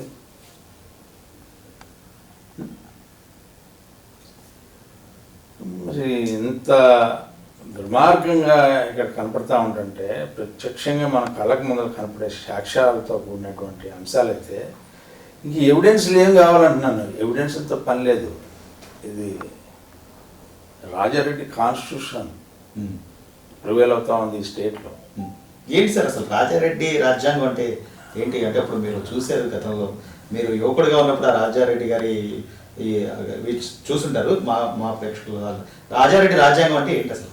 వాళ్ళు చెప్పిందే వేదం. ఒకటే మాట, రాజారెడ్డి రాజ్యాంగం అంటే నేను నా నోటి నుంచి ఏదైతే వచ్చిందో అదే రాజ్యాంగం. ఏదో తిరిగితే ఫలితం వేరేగా ఉంటుంది. రాజ్యాంగం అంటే మనం పొందుపరుచుకున్నాం స్వేచ్ఛ, శాంతి, లేకపోతే ఒక 12 షెడ్యూల్స్, 395 ఆర్టికల్స్, 3 లిస్ట్, ఒకటి కాంకరెంట్ లిస్టు, ఒకటి స్టేట్ లిస్టు, ఒకటి సెంట్రల్ లిస్టు, ఇట్లా మనం కొన్నిటిని ఏర్పరచుకొని ఫెడరల్ సిస్టంలో ఒకరి కోసం ఒకళ్ళు అని చెప్పి భిన్నత్వంలో ఏకత్వం కలిగిన ఈ సమాజాన్ని కాపాడుకోవడం అనేది రాజ్యాంగానికి అనుసరించి రాజ్యాంగానికి లోబడి మనం జీవనం కొనసాగించేలాగా ఉండాలి. ఏ ప్రభుత్వాలు అన్నా కానీ, ఏ పార్టీ అయినా ప్రభుత్వంలోకి వచ్చినా రాజ్యాంగాన్ని అనుసరించి ఉండాలి అని చెప్పాను. We don't care about constitution. We are having 151 seats. Whatever we say, that has to be the law. అది రాజారెడ్డి రాజ్యాంగం. సో ఇప్పుడు రాష్ట్ర వ్యాప్తంగా ప్రభుత్వానికి వ్యతిరేకంగా చేస్తున్న పనులను ప్రశ్నిస్తే చంపేస్తున్న పరిస్థితి అంటే ఏంటి సార్? ఇలాంటి రాజకీయ వ్యవస్థని గతంలో చూసే సందర్భాలు ఉన్నాయి. ఇలా మీ ప్రభుత్వంలో జరిగి ఉంటే ఈరోజు ఈ ప్రభుత్వం అధికారంలోకి వచ్చేదంటారు. చెప్పాం కదా, మేమే we believe in democracy, they believe in different way. So అది గమనిస్తున్నారు. ఇవాళ మొట్టమొదటిసారిగా బ్రిటిషర్స్ని ఎందుకు వద్దన్నారు? ప్రజల్లో ఒక అభద్రతా భావం, వాడు మాట్లాడేది తెలియదు, దోచుకుంటా ఉన్నారు, మన సంపదనంతా దోచుకెళ్తా ఉన్నారు. ఏంటండి మన మన ప్రాంతం అంతా ఏంటి? రాయలసీమ అంటే ఒక నాటి రత్నాల సీమ, వారసత్వ సంపదలు ఎన్నో వారసత్వ సంపదలు ఏంటి? రోడ్ల మీద రత్నాలు పోసి అమ్మారు, ఏంటి కూరగాయలు అమ్మినట్టు అమ్మేవాళ్ళు అని చెప్పి. ఆ రకమైన గొప్ప సాంస్కృతిక సంప్రదాయమైనటువంటి రాజకీయంగా ఆర్థిక పరంగా మనకున్న ఘనత, అది చరిత్ర, ఏం చెప్పేది కాదు. అలాంటి పోకడగలిగినటువంటి ఈ దేశంలో అంతర్భాగమైన ఈ రాష్ట్రంలో వాళ్ళు జరుగుతున్న పరిణామాలు చట్టం మీద నమ్మకం లేదు, న్యాయం మీద నమ్మకం లేదు, వ్యవస్థల మీద నమ్మకం లేదు. ఇది ఎంత ఘోరంగా విఫలం అవుతుందంటే ప్రతి అంశంలో కూడా. ఇంకో పక్కన నువ్వు what you are going to do with నవరత్నాలు, పేదవాడిని పేదవాళ్ళగా ఉంచడానికి ప్రయత్నిస్తున్నావు. నువ్వేం చెప్తున్నావు? ఇల్లు నేను ఇచ్చిన దానికి వల్లే, దానికి మించి కట్టుకుంటానంటే నీకు డబ్బులు అన్నావు. పేదవాడిని పేదవాడిగా ఉంచాలనుకుంటున్నావా, పేదవాడిని గొప్పవాడు చేయాలనుకుంటున్నావా? నువ్వు ఇచ్చావు స్థలం, నేను ఇల్లు కట్టుకుంటాను, నేను దాంట్లో ఎంత ఇల్లు వస్తే అంత కట్టుకోవడానికి ప్రయత్నిస్తా. ఇంకో అయినో నువ్వు ఏ రకంగా ఇచ్చావు, ఇంకో 4 దగ్గరికి వెళ్ళి 4 రూపాయలు తెచ్చుకొని మంచి ఇల్లు కట్టుకుంటే ఒకేసారి అండ్ కుటుంబంలో 4 ఉంటే లేకపోతే 5 ఉంటేనో అందరూ కూడా కలిసి జీవించడానికి. నువ్వు చెప్పే ఇల్లు నువ్వు చెప్పినట్టుగా నేను ఉండాలి అని రిస్ట్రిక్షన్ ఎందుకు పెడుతున్నావు? 45 సెంట్లు ఏంటి అసలు? తర్వాత అర్బన్ ఓరియంటెడ్ డెవలప్మెంట్ జరగాలని చెప్పి మనం ఈ హౌసింగ్ స్కీమ్స్ ఇట్లన్నిటి పెడితే నువ్వు అర్బన్ నుంచి యువర్ టోటల్లీ యూటర్న్ తీసుకొని అర్బన్ నుంచి రూరల్కి మైగ్రేట్ చేస్తూ ఉన్నావు. నేను గుంటూరులో ఉంటే నాకు గుడివాడలో సైట్ ఇస్తే నేను ఎట్లా వెళ్తానండి? గ్రామీణ అసలు నేను గుంటూరులో ఉంటే నాకు గుంటూరులో స్థలం ఇస్తే నేను ఇక్కడ పుట్టి పెరిగాను కాబట్టి ఇక్కడ నేను కంప్లీట్గా నా లైఫ్ స్టైల్ చేంజ్ చేసుకొని నువ్వు ఎక్కడో ఇస్తే నేను అక్కడికి వెళ్ళి జీవించమని చెప్పి నువ్వు నిర్దేశిస్తుంటే ఏంటి ఇది? దీని అర్థం ఏంటో నాకు అర్థం కాలేదు. అంటే స్కీమ్స్ గురించే నేను చెప్తాను. ఇవాళ నువ్వేమన్నావు, పేదవాడు తాకుండా ఉండడానికి 100 రూపాయలు 300 చేశానని చెబుతున్నావు. నీకు సింపుల్ ఫిలాసఫీ బలహీనత గురించి వీక్నెస్ని ఉన్నవాడు అది 100 అయినా 200 అయినా 300 అయినా 400 అయినా తాగుతాడు. ఇక్కడ తాగటమా తాగకూడదు అనేది ఇష్యూ. తాగడానికి నువ్వేమైనా మెడిసిన్ ఇచ్చావా ఆయనకి? తాగేవాడికి వాడేమైనా స్పెషల్ హాస్పిటల్స్లో ఉంచావా? సైకలాజికల్గా ట్రీట్మెంట్ ఇచ్చావా? మెంటరింగ్ చేసావా? మానిటరింగ్ చేసావా? ఇవన్నీ ఏం చేయకుండా నువ్వు 100ని 300 చేశాను వాడే తగ్గించి తాగుతాడని చెప్పి నువ్వు అనుకుంటే 100ని 300 చేస్తే తగ్గించి తాగకపోగా ఒంట్లో ఉన్న పెళ్ళం మళ్ళీ ఉన్న పుస్తులను తీసుకొచ్చి తాకట్టు పెట్టి అవసరమైతే దాన్ని చంపి నేను తాగుతున్నాను. ఎదురు అప్పులు చేసే పరిస్థితి కూడా. అంటే ఏంటి, what you are going to give a message to the society by implementing this type of schemes? There is no meaning in it. 1 cent పొలం ఇచ్చి 3 సెంట్లు దోచుకోవటం, మందులు విపరీతంగా నీ ఇష్టం వచ్చిన బ్రాండ్స్ తీసుకొచ్చి చీప్ లిక్కర్ తీసుకొచ్చి ఆరోగ్యాన్ని జరగొట్టడమే కాకుండా దాన్ని 100 రెట్లు పెంచి అమ్మి ప్రజల్ని మోసం చేస్తున్నావు. అమ్మఒడి నేను మేనమావనన్నావు ముందల, అది మర్చిపోయావు. ఒక పిల్లాడికి నేను ఇస్తానని చెప్పి అమ్మఒడికి మార్చావు. మేనమామ అంటే మళ్ళీ అందరికి ఇవ్వాల్సి వచ్చింది కదా అని ఫేక్ మామ అయిపోయావు అక్కడ. నువ్వు చెప్పిందే, నువ్వు ఎన్ని స్కీమ్స్ని తీసావు? అన్న క్యాంటీన్ తీసావు, అన్ని పథకాలు గతంలో ఇచ్చిన సంక్రాంతి కానికి కానీ లేదా క్రిస్మస్ కానికి కానీ రంజాన్ తోఫాయాన్ని తీసావు. ఎస్సీ ఎస్టీస్కి బీసీస్కి లోన్ సిస్టమ్స్ తీసావు.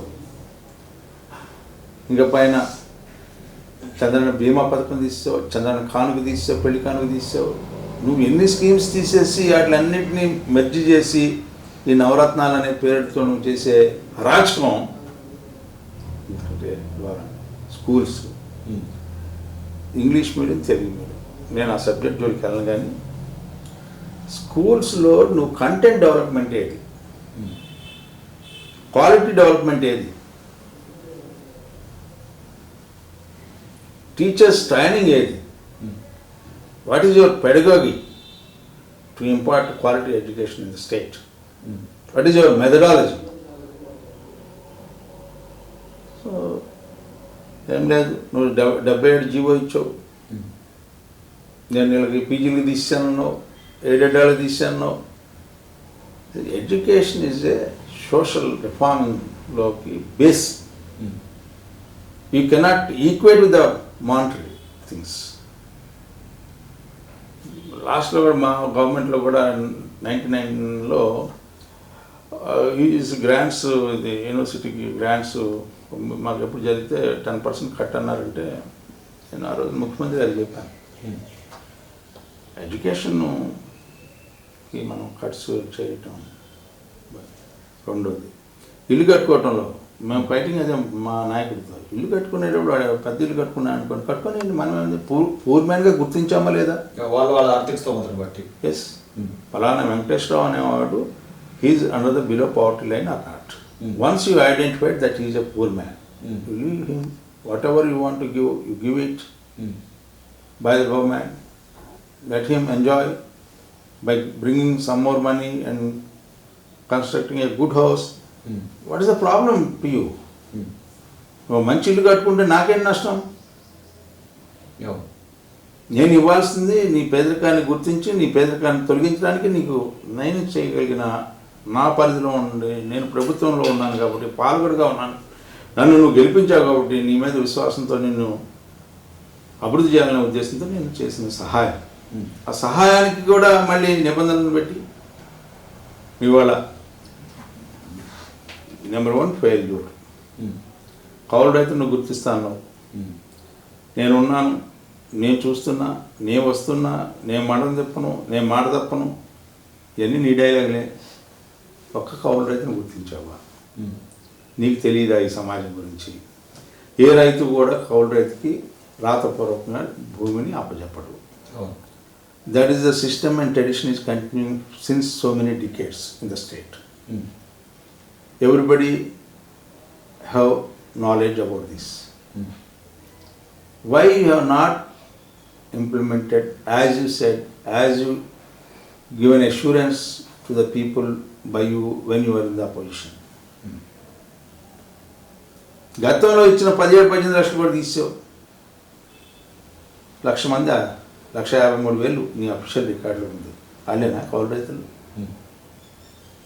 60-70 లక్షల మంది ఉన్నారు. This is fact.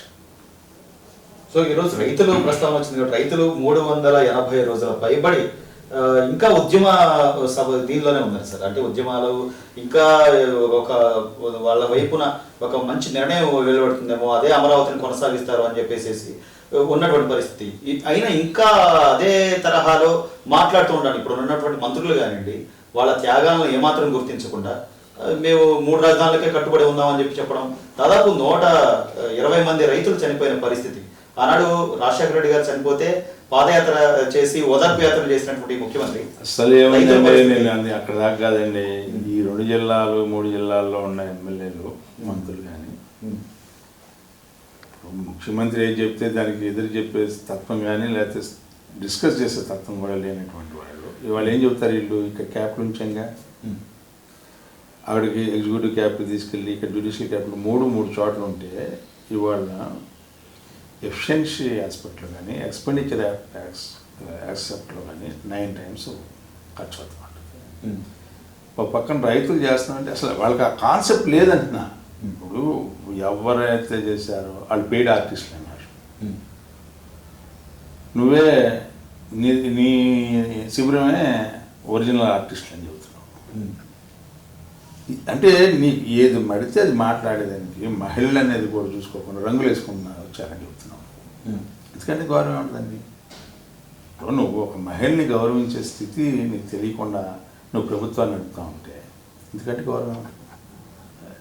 జలవేరులో మా పోరు పెంచుతామని చెప్పి మీరు స్వయంగా ప్రకటించిన పరిస్థితి.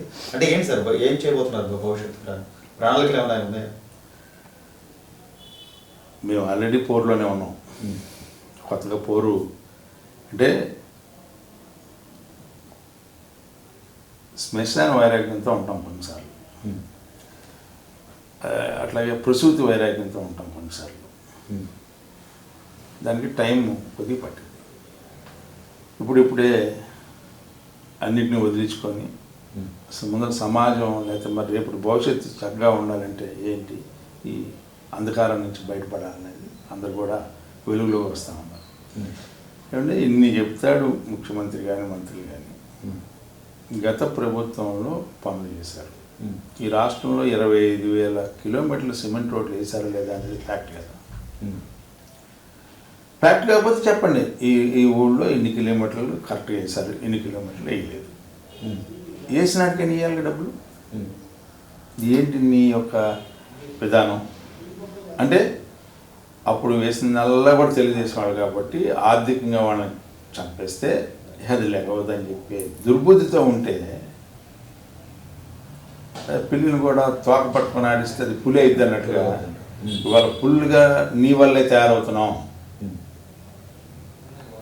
తెలుగుదేశం ఇవాళ పోరుబాటు ఎందుకంటే ఇవాళ నువ్వు చేసే అకృత్యాలు, నువ్వు చెప్పే అసత్యాలు, నువ్వు చేసే అసత్య ప్రచారాలు ఇవే మాకు పోరాటానికి ఆయుధాలు. కానీ ఎక్కడ ఎవరైనా గట్టిగా ప్రశ్నిస్తే వాళ్ళు చంపేస్తున్న పరిస్థితి కూడా ఉంటుంది సార్. దాని మీద ఏమంటారు? చెప్తారండి, బ్రిటిష్ వాళ్ళు కూడా చాలామంది చంపేశారు అయిందే స్వాతంత్రం రాకుండా.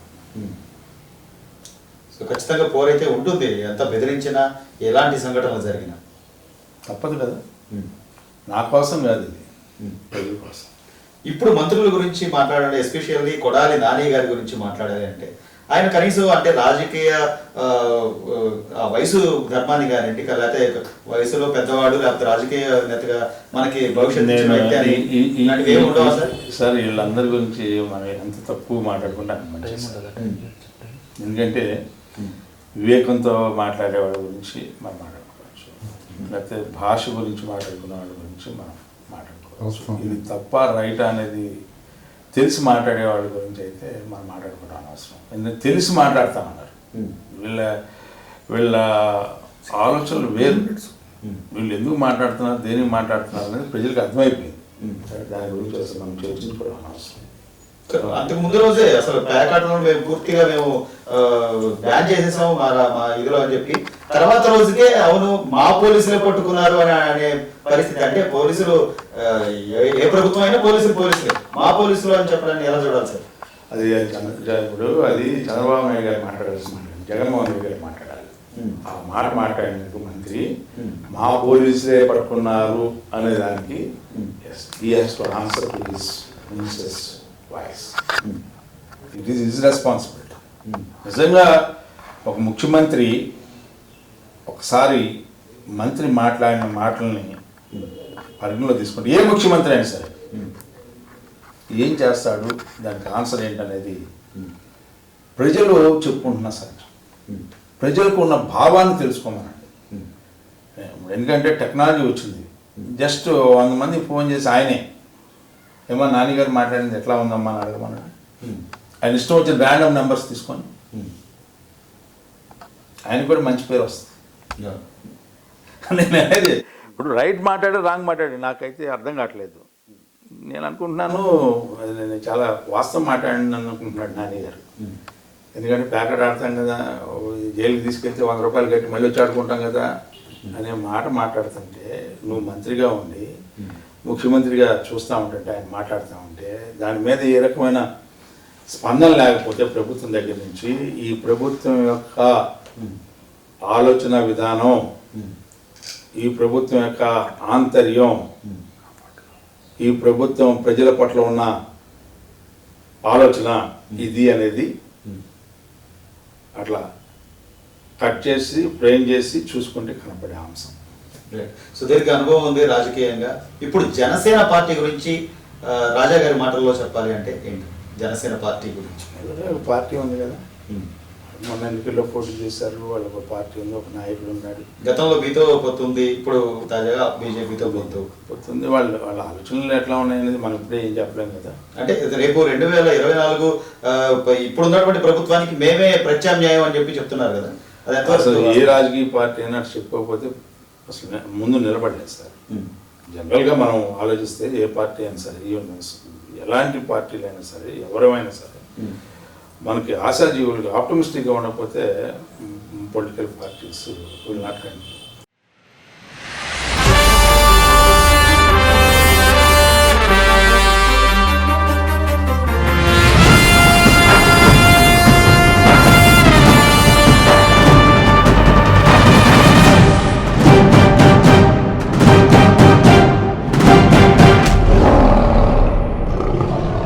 Hi everybody, నేనండి మీ anchor Vindhya. Please subscribe to Leo News YouTube channel. The Leo News, please subscribe. అందరికీ నమస్కారం అండి, నేను మీ Getup Srinu. Please subscribe Leo News channel. ఎప్పటికప్పుడు తాజా వార్తలతో, సెన్సేషనల్ న్యూస్తో మీ అందరికీ మంచి ఇన్ఫర్మేషన్ ఇస్తున్నారు కూడా.